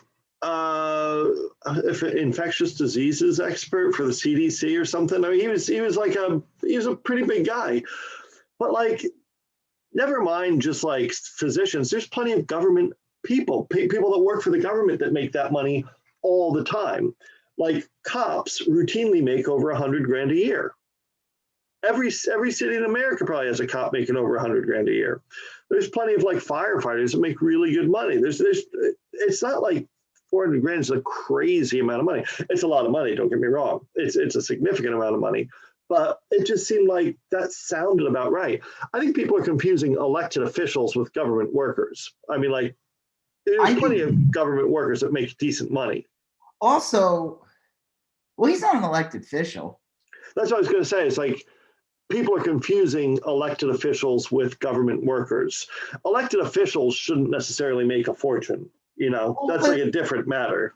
But the thing is, like Dr. Fauci, what he does, and it's like, but everyone has like has a blind eye to the like guy who runs Pfizer who makes like right.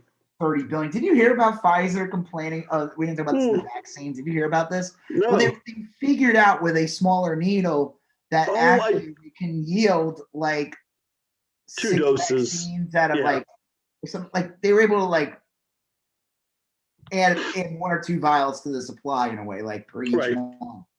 And now Pfizer wants their money. That's crazy. You sold X. Yeah.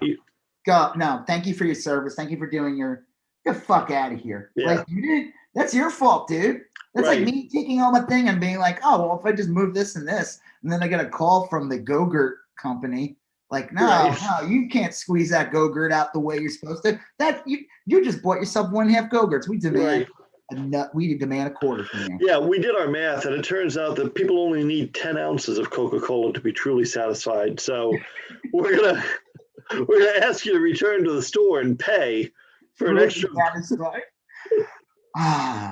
Wait, hold on. 1 sip. Truly satisfied. Well, it is crazy. I think, and you said this, and you and I were texting back and forth, and you kind of phrased it. You were saying like this is often what the right wing does, is that they will divide people. That's their whole.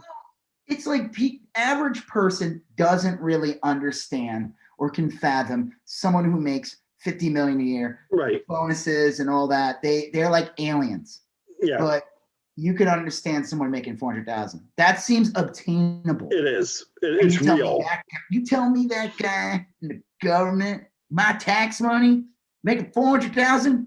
Right. And it's like remember when the Republicans were using the Hunter Biden thing, and they figured out it's like Hunter Biden was making like 50 grand a month or something. And it was like, who? And like you would see like Donald Trump Jr. saying that. It's like, dude, your dad spent like fleeced the government of 150 million to play golf in his own courses that are his business. The fuck out of here. Well, that's what they do. They do that shit all the time. You know, it's just to get people riled. Like it's good at getting stupid. It's good at getting ignorant people. That's really it. Well, I don't know. I will say this is kind of like all tying into it together. The next thing we were going to talk about was really Biden's executive orders, and I don't have a list of them. Sorry, I found it. They said reveal. This is Daily Mail USA. Daily Mail. Okay, yeah. Reveal. Dr. Fauci's highest paid employee in the federal government with $417,680 a year salary. Someone's like, he's been in this position since 1980, so well earned. Yeah. Trump's travel to Mar-a-Lago alone probably cost taxpayers $64 million. I tweeted. I said, I'm like, over $150 million of taxpayer money went to Trump to play golf at his own courses. Yeah. So let's give the guy who's been the only like common sense person with COVID in government for the past year. Right. Okay, let's move on to the next one. Sorry. Well, we're going to talk about Biden's executive orders, and I don't have a huge list of them, but he's talking about the minimum wage, and he overturned that ban on trans persons serving in the military. And it kind of struck me, and you've said this before, and I've seen people tweet it before, that Biden's agenda looks really progressive. I mean, like very straightforwardly progressive. I think he's going to be a lot more surprising to people than they think. Yeah. And you're going to see the people who are going to say it's not enough or whatever, and some of them might have good intentions, but then there's a lot of people who have like bad intentions. Like there was this one person who like tweeted thing like, this is going back to the minimum wage real quick, but it's kind of like a bad faith argument. You know this woman, Bree Taylor Joy or something like that. Yeah, She yeah. worked for like supposedly worked on with the Bernie campaign. Right.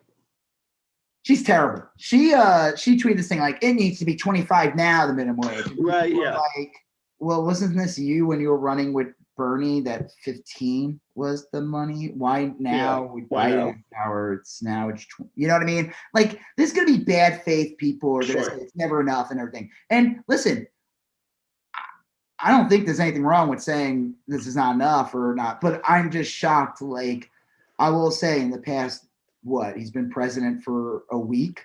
Yeah. Well, it's a week now, right? It was Wednesday, right? Yeah. So, I mean, I was shocked that like he was able to do like we talked about in the last podcast that he signed all these executive orders, just wiping everything Trump out did. And like we said, like I figured it would have been a lot of bullshit. Like we need to have that blue ribbon panel, look at it, and let's make sure Marco Rubio's happy or something. Right. Be like, oh fuck, and we get like 2 things done. So yeah, I think he's going to shock people. I think he's going to be a lot more progressive than Obama was. I think I think he's going to be way more progressive than Obama was actually. Yeah. It is. It makes perfect sense. I mean, like Joe Biden, I think he's knows the time and place, you know. And interestingly, I think a lot of his things are very progressive, but they're not like stupid progressive. And I'm not saying that progressive things are stupid in general, but like a lot of the things he says that may sound kind of neo-lib? Well, they sound like a little progressive to me and you or people that are older. I'm saying like 30 and up, but like allowing trans persons to serve into the military, I think that's reasonably popular. It was already there before Trump messed with it. It's like 7 out of 10 Americans are in total support of that. And raising the minimum wage, most people support that. Pretty much everyone except Boebert. Who cares? Right.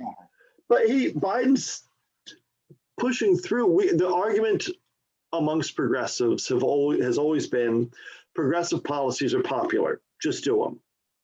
And that's what Biden is doing. These were progressive policies, but they're popular ones. He's not focusing on the, you know, we need to shut down Oregon's timber industry to save this one owl. Now, I'm a fan of that. You know, I don't have a problem with that, but that's because you're a dirty, stupid hippie. That's not a popular one, and he's not focusing on those real specific niche things. He's looking at progressive policies that have pretty widespread support, and the Republicans are like stomping their feet, and Biden knows that these are popular things. He doesn't fucking care what they have to say. They know that this is why they wanted to do everything they could to stop Obama, was because if it's like the thing with Franklin Roosevelt and stuff back in World War II. If you get any progressive thing in, people are going to like it. Yeah. And the Republicans will never win. Right. That's the reality. So. And you know what? Fuck it. Let's make sure they don't win. You know what? They kind of proven that they don't really know how to handle government very well. Yeah. Well, they kind of proven that in the past year. I wonder how they're going to run against Biden or the Biden administration in 2024, because Biden, what are they going to attack him for raising the minimum wage? They're going to attack him. Well, that's why I said I think it's important to get it in earlier than 2025 because, that's why I think it's important they get it through.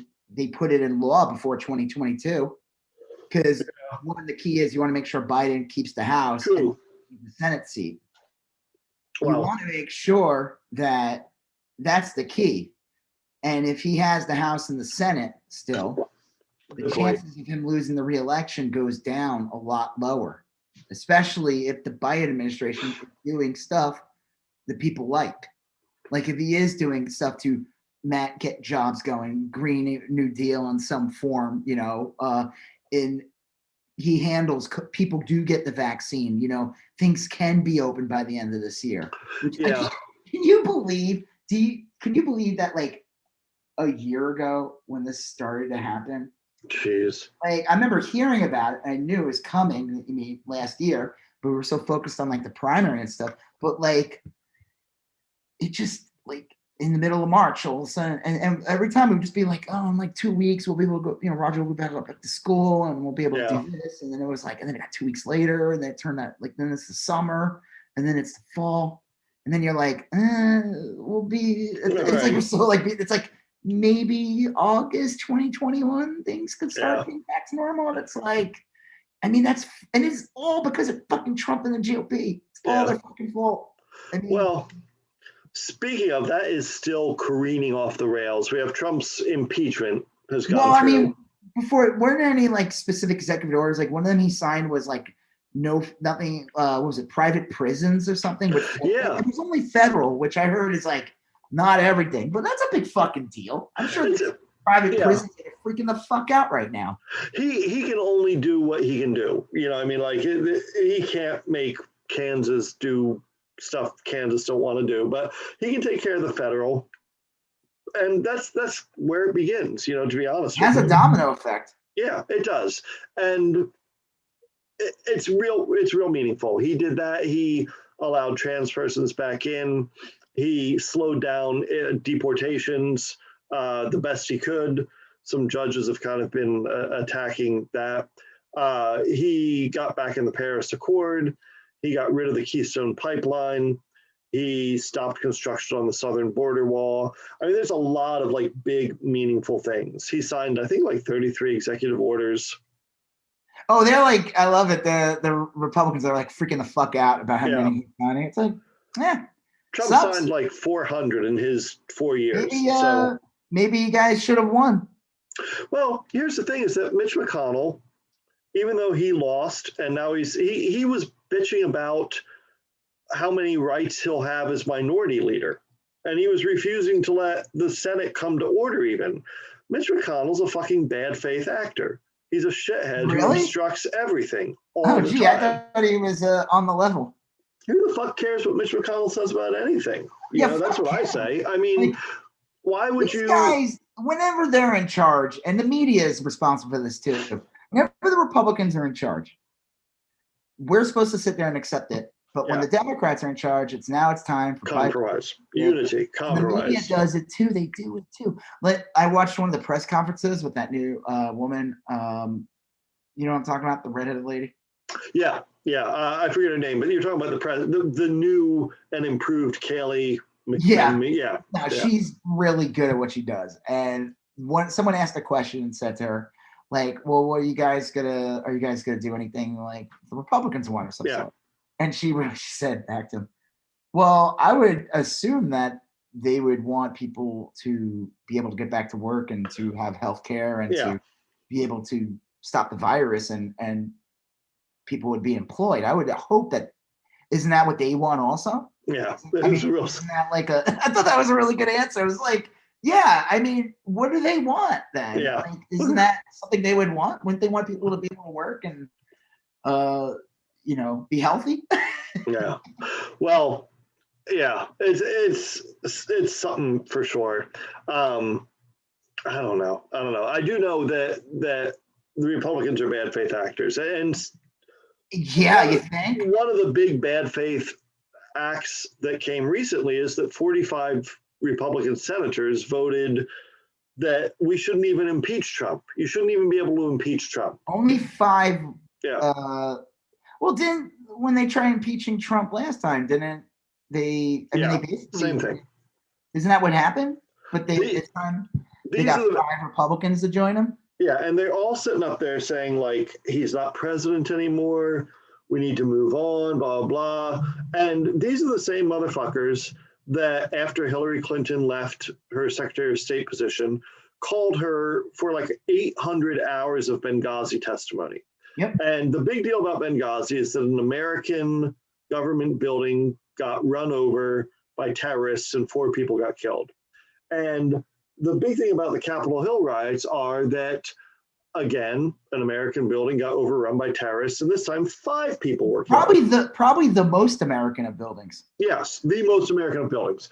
And now it's like, oh well, look, that's ridiculous. Bass Pro Shop. Yeah, it's ridiculous to dwell on this. Why are we dwelling on this? That happened like 15 days ago. We need to move on, I mean, So why are we harping on the past? fuck them, fuck all of them over and over again. The Democrats should immediately start calling witnesses. Now, here's the scary thing. Schumer already run over McConnell? He did.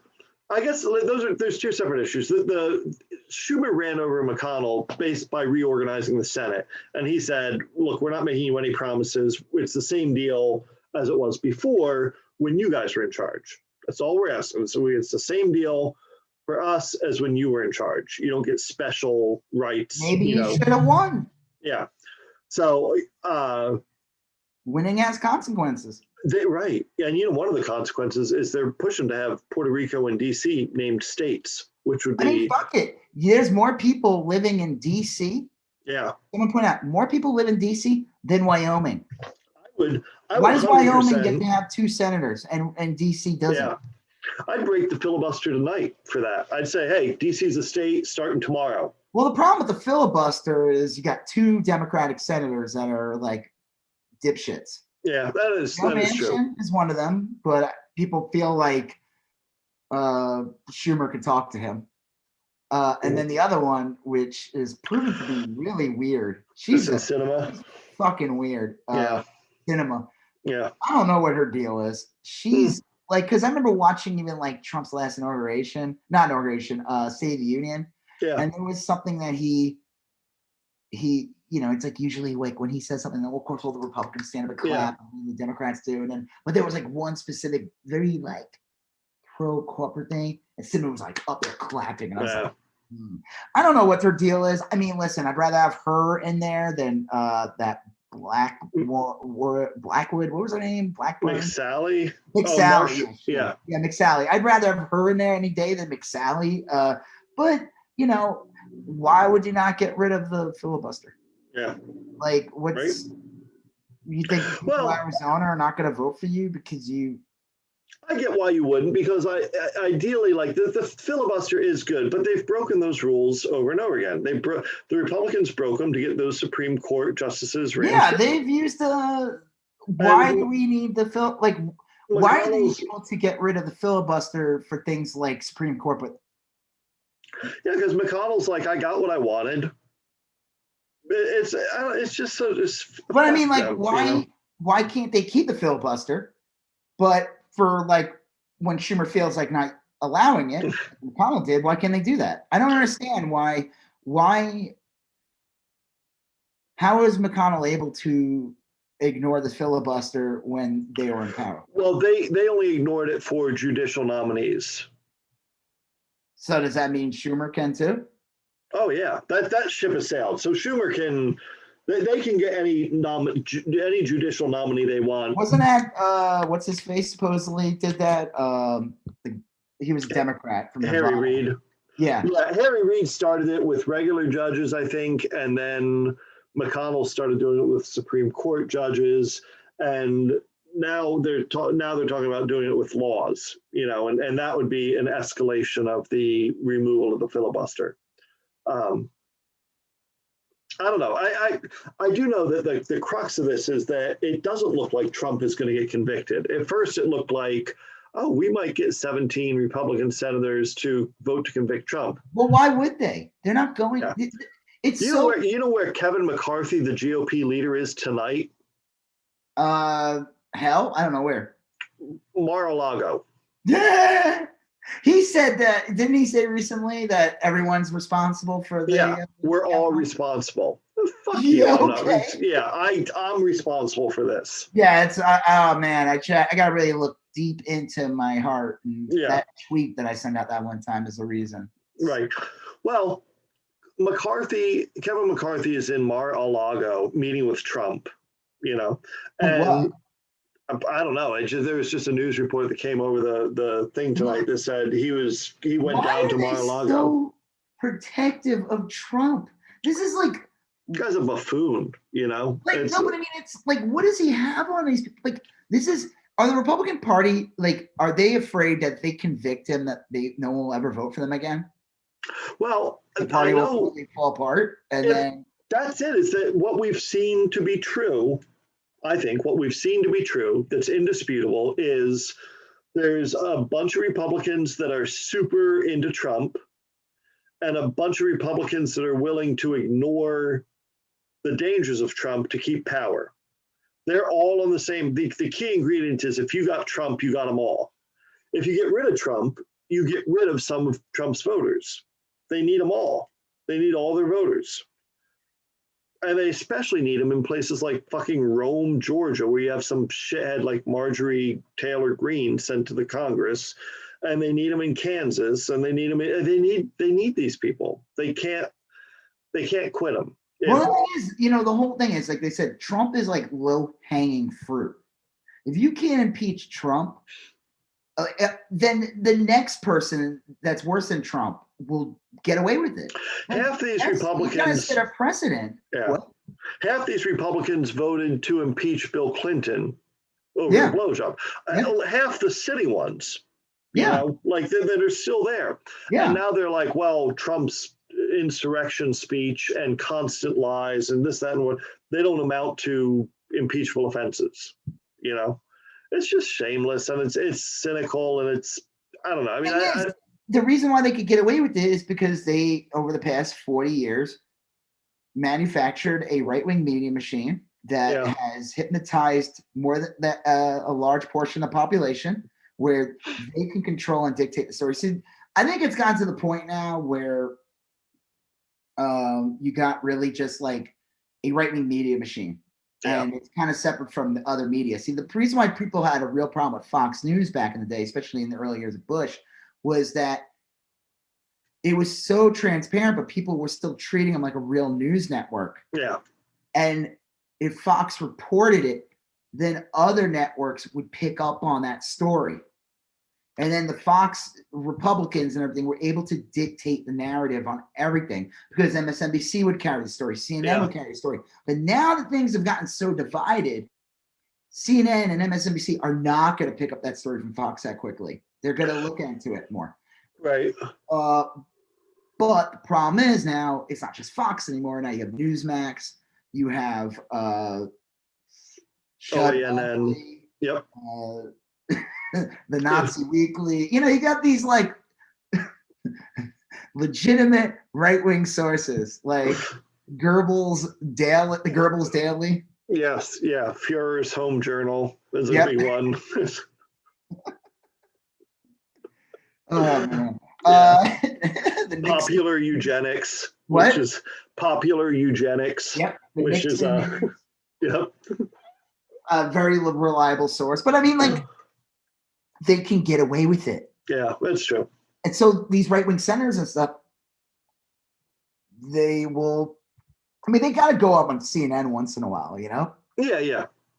But then they could just go on Fox and escape, Well, the current crop of Republicans are really odious. I mean, they're. Yeah, well, it was like Rand Paul recently said something stupid about. Hello? Oh, Rand Paul. Yeah. Yeah, no, what did he say? He said something like really like complete bullshit about the whole impeachment. He said he was the one who introduced a resolution saying it was unconstitutional. He's the one that put that on the floor. And while not wearing a mask. Yeah. The only senator not wearing a mask. I don't understand why the Democrats have set up these two simple rules. One, you wear a fucking mask, and two, don't bring a gun into the chamber. And if you can't follow these rules, you don't get to play with us. I don't understand why they don't just tell the Capitol Police, who are presumably police with police powers and shit, like, stop them. What if just don't let them in? Like, I don't understand how this is an issue. Escort them out of the building.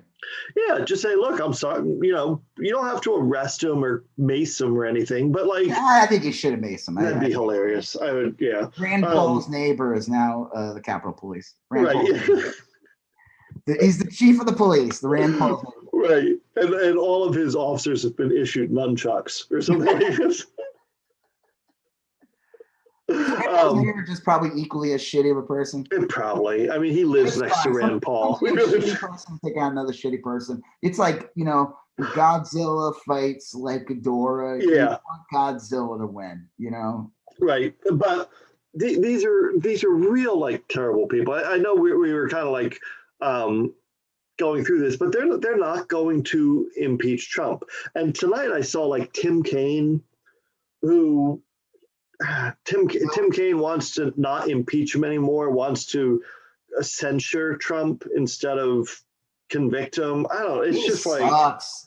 Tim Kaine's milk toast. Yeah, he is. I want to like the guy. Impeach him, you get So I know the one thing that he agreed on, which at first I was annoyed, but I was like, maybe it's a good idea. You want to make sure all Biden's cabinet's picked and everything. Yeah, sure. It's got pushed up to the 8th February, but it also gives them time to get even more shit on Trump. Yeah, that's true. The Trump team planned this thing. It was not a thing that just randomly happened. I saw videos of right-wing TikTokers and stuff talking about how it's going down. They were sending out videos of, like, it's going down on the 6th. It's going down. And they were ready to do shit that day. This was not just like, hey, we're here. Might as well just, let's just go destroy the building. It's like, no, there's a reason why there were cops why there was less of a force there, why there were cops letting them in, why these people knew how to get to Pelosi's office. There's all these, and it all goes back to Trump and probably a lot of Congress and senators. Yeah, like that's Bober. The real reason why they don't want to impeach. But then they get some fucking lawyers in there, and then they hammer these fucking people down with real evidence. Fine, they won't. Trump won't get convicted, but they still got to do it. Tim Kaine is weak toast. It's guys like him that hurt the Democratic Party. It's guys like him are the reason why Republicans are able to win. Yeah, well, I don't think it's that. You have to be able to wield power when you have it. Yeah, swing the hammer. Wield power, they'll wield it for you. Yeah, well, that is true. They got to go through with it. If at the bare minimum, you have to have the evidence put in front of them, and these people vote to acquit. Make Marco Rubio say, "Yeah, all that really happened. I still don't care." I mean, like that. You got to have that on record. Did you were telling me that they introduced a resolution recently to get rid of Marjorie Taylor Greene, who is probably, for a while it was like a tie between her and Boebert as to which was the worst. But I think Marjorie Taylor Greene is the worst congressperson. They're both equally bad. Well, Marjorie Taylor Greene is just a psychopath. I think Boebert's dangerous because I think she has like legitimate ties to like fringe groups with guns and shit. Like that's true. Like they both need to be gone. Like I said, I tweeted the same. I said, like, does Marjorie Taylor Greene, Cawthon, and Boebert take bets on who will be the first one to be expelled? Yeah, I would say Greene has the most likelihood simply because there's a lot of video of her. Oh yeah, well, she's threatening to kill Pelosi, right? That's pretty recent. Yeah, within the last couple of years. There's one where someone said, like, someone threatened to kill Pelosi and she liked it. She gave it like a like. But then there's people like that who usually like that stuff and stuff like that. You don't usually run for Congress. Yeah. Well, there's video of her chasing David Hogg, that Parkland survivor. There's all sorts of video of her just being an abysmal person. I don't think they'll be able to get rid of her. The idea of her being in there is a joke. I mean, her trying to introduce articles for Biden the day after he was inaugurated. It's like she's not a serious person. Yeah, fucked up. She actually came from like the whole flat Earth thing. Oh, I believe it. Yeah. You know what I mean? Okay, so we did it. I was meaning to talk about this. I watched this like Vice thing on the guy No Gas, something all gas no brakes. I don't think so. I think that's his name. He goes around and does like interviews. He's got like curly hair, kind of looks like a young Will Ferrell. And interviews like crazy people. He just lets them talk. He's like, and he posts the videos, and some of them are really funny because it's like he went to what was that? The biker event this summer. Oh, Sturgill. Sturgis, yeah, he went there. Sturgis. All the anti-COVID people and everything. But one of the famous things he went to is he went to a flat Earth thing. It was like one of his videos that made him really big. And we talked about the documentary. Did you watch that documentary on Netflix about flat Earth? Yeah. That's from Flat Earth or whatever. Yeah, we talked about that. We did. One thing, and I don't really remember it much in the documentary. Maybe they hit these guys try to hide it to make sure that that the documentary didn't show this part, so they just look like wacky kooks and not an actual pathway to neo-Nazis. A lot of these guys, when he went to it, he got people talking. He said he just lets them talk, and they'll talk and they'll go on. And they were just started going on. He said literally everyone there, it was all anti-Semitic, globalist. Wow. It wasn't even like a flat earth. It was just like the globalists, the Jews, and they were like going on. And it's like, oh, wow. I mean, I'm not shocked by that at all. Right. It makes sense. Like, if you have such little critical thinking, sure, you're going to believe a lot of. He was a part of that. That's why, and it also makes sense why flat earth was so easy to get sucked into QAnon. Like, how it was part of the same thing in the end. And this woman is just like a fucking nut job that's just part of that. So the idea that she was able to run unopposed in Georgia was really disgusting. Yeah. And it's really disgusting that this woman's in Congress. She sent out, like, she denied that, she said that Parkland was a crisis actors that did Parkland. Yeah. She said it didn't happen. Right. There's a video she said the same thing about Sandy Hook. There's a video of her going up to Hogg, is that his name? Yeah. Boss Hogg from David Hogg. David Hogg. Very the opposite of Boss Sorrel Brook, yes. Very different person. He was one of the kids that was like one of the leading people of the Parkland, like any information. Like he was one of the big voices of that.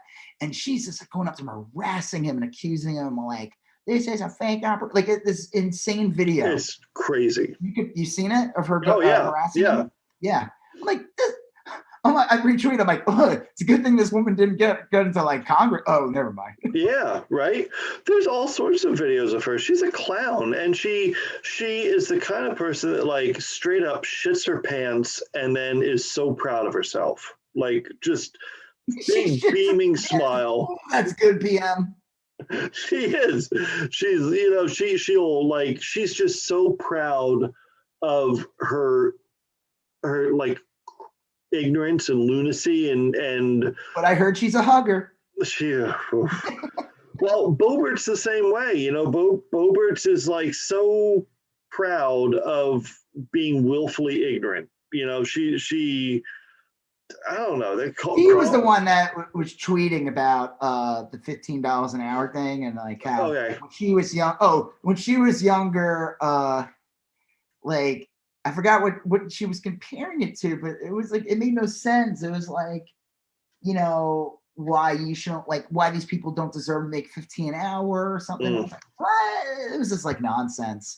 Well, they're not serious people. They're not serious people.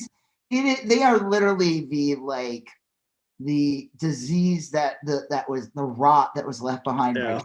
Like, well, it's weird. Fester if they can remain. Because, like, think about it. Like, I don't like these people, but the Republican Party has like, Mitt Romney, Lisa Murkowski, Liz Cheney. A few people where it's like, okay, these people, I don't like them. I don't like what they stand for, but like, these are serious people. They're reasonably serious. Yeah, they're not clowns. InfoWar buffoons. Right. But then like the real face of the Republican Party is like Devin Nunes, Jim Jordan, Matt Gaetz, Marjorie Taylor Greene, Lauren Boebert, Madison. They're clowns. They're just.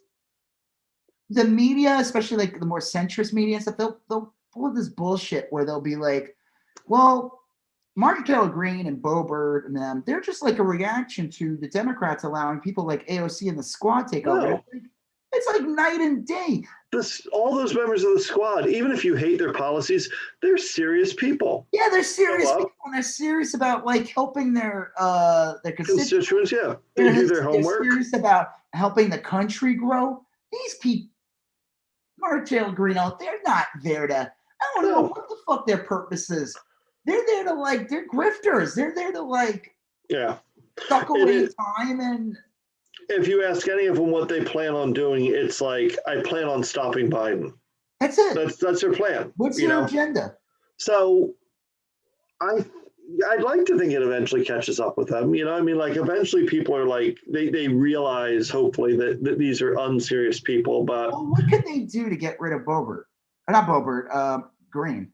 Well, they can vote to expel, but the Republicans would have to be on board with that, and they won't be. Why would they need the Republicans to expel her if they have the majority? I think, well, it's an elected official. I think you need like 2/3 of the House or something. You need a certain percentage. I mean, I guess they could blow up the filibuster on that or the. And does Congress have a filibuster? Yeah. I don't think it's filibuster. I think, gosh, I'd have to go. They have a different term for Congress. It's different. Well, I know what you're saying. They do have like ways of like stopping votes and shit. Yeah. But, like, I'm sorry. Like, or like have more rules. Like years ago, there was a congressman, African American, who wore a hoodie. Yeah, got arrested. Not in respect to what happened to Trayvon Martin. Yeah. And it was the glassy-eyed ghoul, Mitt Romney's VP pick, Paul Ryan. Oh, yeah. Had him removed from Congress that day. Yeah. Matt Gaetz gets to walk around in a gas mask. Right. Big joke. And they need to punish these fucking people. Well, I would say that if I were them, I would call a point of order or something and have Pelosi get up there and say to Marjorie Taylor Greene, let's look at this videotape of you stalking a child. I'm looking at it right now. Actually, I just went to Facebook and they had it. Says video emerges of Marjorie Taylor Greene arrested teenage David Hogg weeks after Parkland shooting. And then if I were Pelosi, I'd be like, and you've liked comments about me being killed. And you were part of, like, you refused to wear a mask when everyone was trapped on January 6th. And then I would say, like, I'm not allowing you in these chambers until you talk about this, until you answer some questions. And then kick her the fuck out. And if she wants to come in and defend those comments or renounce those comments, whatever. But like, no, you don't just get to like slink in here. I don't get to make like death threats against my coworkers and then come to work the next day like fucking nothing happened.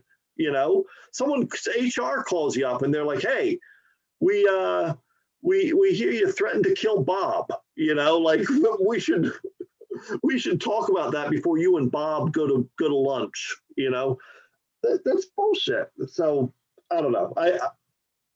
I'm curious to see. Look, we're a week into all this.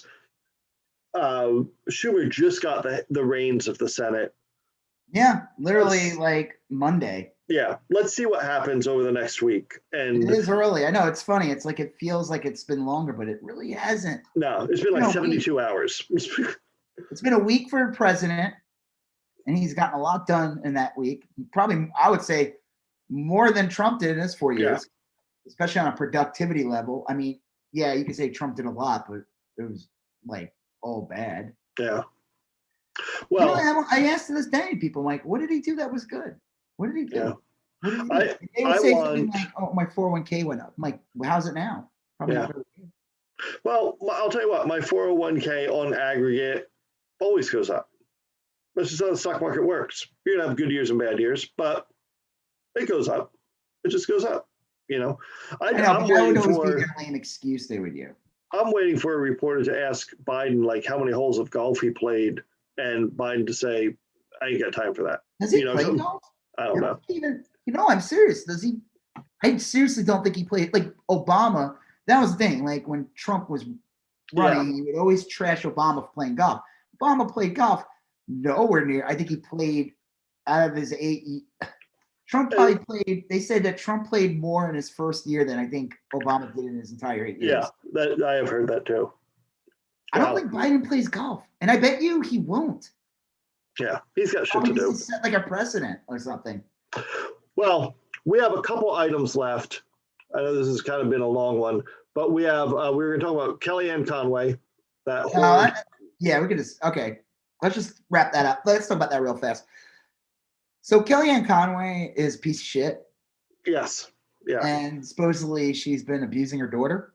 Yeah, I think that's and supposedly the dad too, or something. I don't know. I don't know. I've not seen any of the dad. I've seen the mom stuff, but who knows? I mean, they're a family. Talk about too much. I just find the whole thing kind of gross, and it's disgusting. I don't really know the full details, but supposedly like she leaked shit on her about like her daughter's only 16, and she's like a internet person. Yep. She's like a TikTok star. And I just remember like she's very left wing, and I just remember people like her family's silencing her. I'm like, because they like dad took her phone away or something. Yeah. I'm like, I think it's more like grounded being a parent, and he's setting boundaries.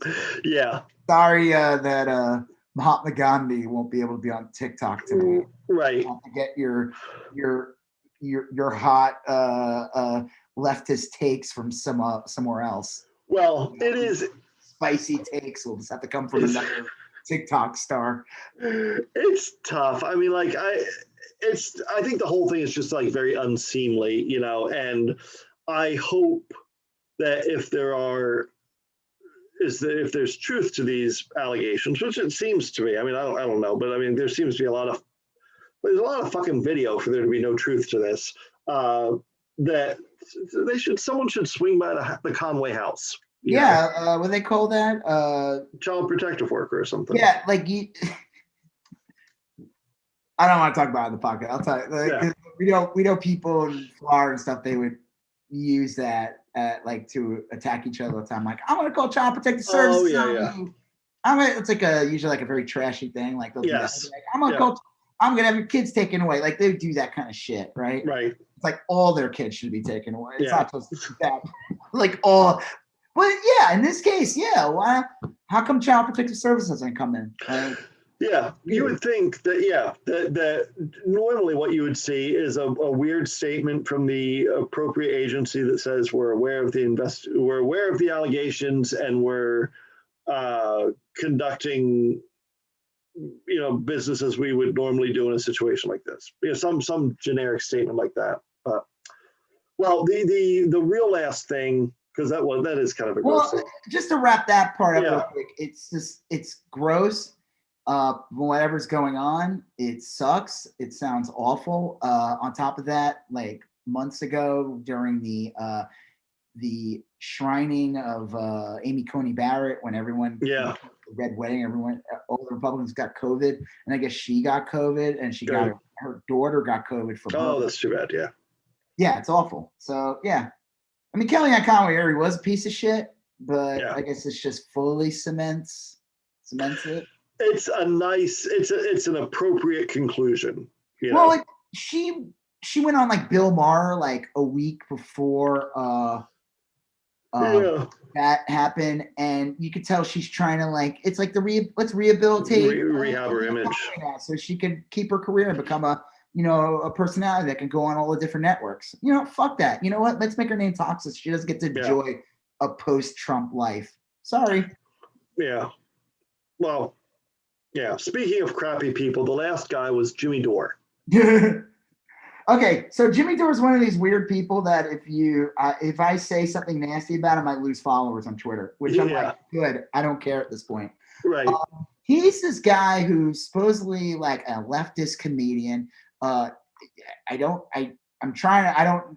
He says he's a comedian, but I'm not. I'm trying. I don't know where the jokes are. Yeah. I guess yelling profanities at AOC is, I guess that's funny if you have like neurological problems. He's this guy who like Rogan will have him on, and all these people will talk him up, and he's like this huge Tulsi person. He used to work on the Young Turks. That's why I made a joke on Twitter. So the Young Turks really has a vetting problem because they had Dave Rubin on, who became like he's a total straight up chud. And Dore's proven to be a chud. All he does, if you ever watch his show, he claims he's a leftist, but I say, like, you will never be as left as him, because the bar is raised so high. Like, you know what I mean? The goalpost. It's like he's the one that really cares about the common man. You know, just make sure you're clicking on that YouTube likes and shit. So right. His guy has like a mansion in LA. It's like, so he's like a huge Tulsi nut, even though he claims he's more progressive, but didn't back Bernie, back Tulsi, who's a transphobe and a anti-abortion lunatic, because she proven to be that. He did this thing recently. Oh, that's right. I watched him one time, and all he did was just go nuts about Nancy Pelosi, and he was like obsessed with Russiagate. Oh, yeah. And I'm like, who on the left? I'm sorry.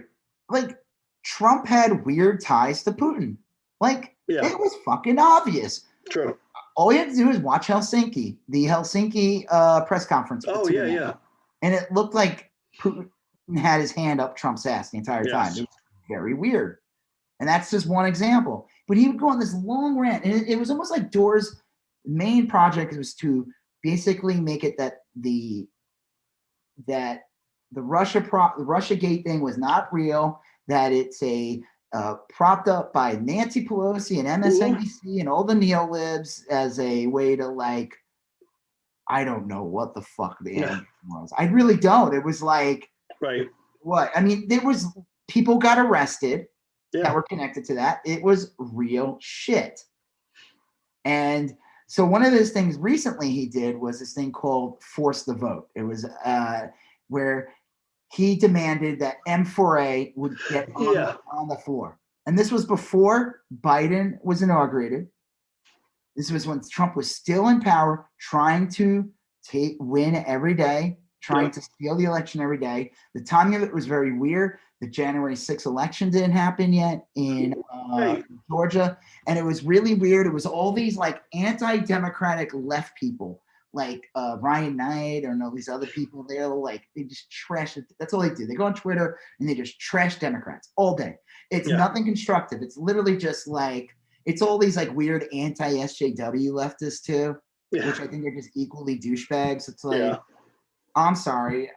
Or like, they make fun of woke people or something. Like, it's like, well, I don't know. Isn't that like kind of a, I thought that was kind of part of being a progressive, was you would kind of be an SJW actually. A little bit. That's kind of part of the job. Yeah. Yeah. It's kind of like how it works.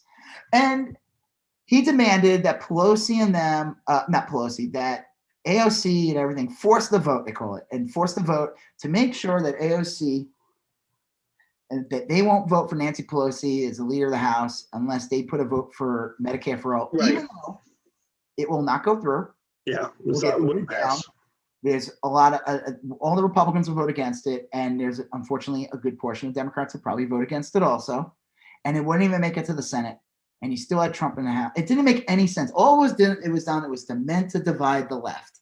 That's all that was the project. Divide the left, make it that, like, why would you go after the most progressive people in that Congress? If you're supposed to be a progressive and you have people like the Squad and they're just starting to grow now, they have like 6 or 7 members, and it's like, in like 2 years they'll have like 20. You know, it's like, why would you go after your best utility in there? So I knew that the guy's a piece of shit, and I knew exactly what he was doing. And they would have him on there, and he's like cursing. He's calling AOC a piece of shit. Yeah. It's like, dude, there's nothing constructive about this. You sound worse than like Marjorie Taylor Greene. Unhinged, yeah. So that, I just wanted to like wrap that up real quickly, because the thing that got him recently was he had a Boogaloo Boy on. Yeah, that's fucking bizarre. And he was basically platforming this Boogaloo guy. He was like, I'm so surprised. He's pro-gay rights. He's pro. I mean, it was basically a commercial, like a recruitment commercial. Yeah, he's like, I didn't know this. Man, we should be siding with these guys. It's like, dude, these guys are fascists. Right. There's no videos. They're Holocaust deniers. They literally want to they want to kill people. They want to start a civil war too. They were backing Kyle Rittenhouse. Like, these are not your ally. They were with Kyle Rittenhouse that night. Yeah. Like, that's who was there in Kenosha. And of course they're going to say dumb shit like, oh, yeah. Well, not dumb shit, but they're going to say things like, oh, yeah, I'm for gay rights. I'm for these. Like, no, you're not. Yeah. They'll pepper in some phrases that kind of confuse the issue. But yeah, no, so that when the media, then they'll say, oh, well, they're also a leftist group, the Boogaloo Boys and Antifa. And it's like, what? So it's so dangerous what Jimmy Dore did. It's so stupid what he did. And the thing that really drives me nuts about him is, hold on, sorry.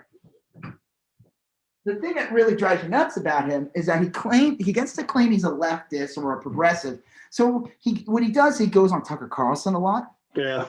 He gets to go on all these things. And he gets invited on as a progressive. Right. And what does he do? He trashes Biden, trashes progressive. Anything that the people that are in power that can push an actual progressive agenda, he's attacking. Yeah. And then he invites a fucking Boogaloo boy on and is like validating him. It's something, yeah. That's like he's not dude. I guarantee you. I made a joke. I said, "Here's my prediction: he's gonna back Hawley in 2024." Oh, I can see that. Yeah. Yeah, because Hawley will come off as like a populist or something. Right. And yeah, like Jimmy Dore, the day of the Capitol riot, he was talking about it, and he's like the guy in Pelosi's desk. He was like clamoring over that guy. Yeah, see, fuck that. He's like, yeah, I bet you that guy would give you Medicare for all over Pelosi. Yeah, you know what? I bet that guy was in power. You can get him. I'm like, dude, that guy. It's just another strain of Trump populism. Trump phony that populism. Guy in Pelosi's desk eats his own poo. Like, he can't give him Medicare for all. He's a fucking cuckoo for Cocoa Puffs. Yeah. I mean, obviously, I'm joking. I don't know. Maybe he could be a great guy. Maybe he knew how to tap into the psyche of women. But like, fuck this guy. Like, he's just a shithead on YouTube. But like, I get these people come up to me and they say, like, on Twitter and shit, and they're like, "Oh, when is it right to have Medicare for all?" I'm like, I'm not against it, but like, this is so stupid. It's meant to divide the left.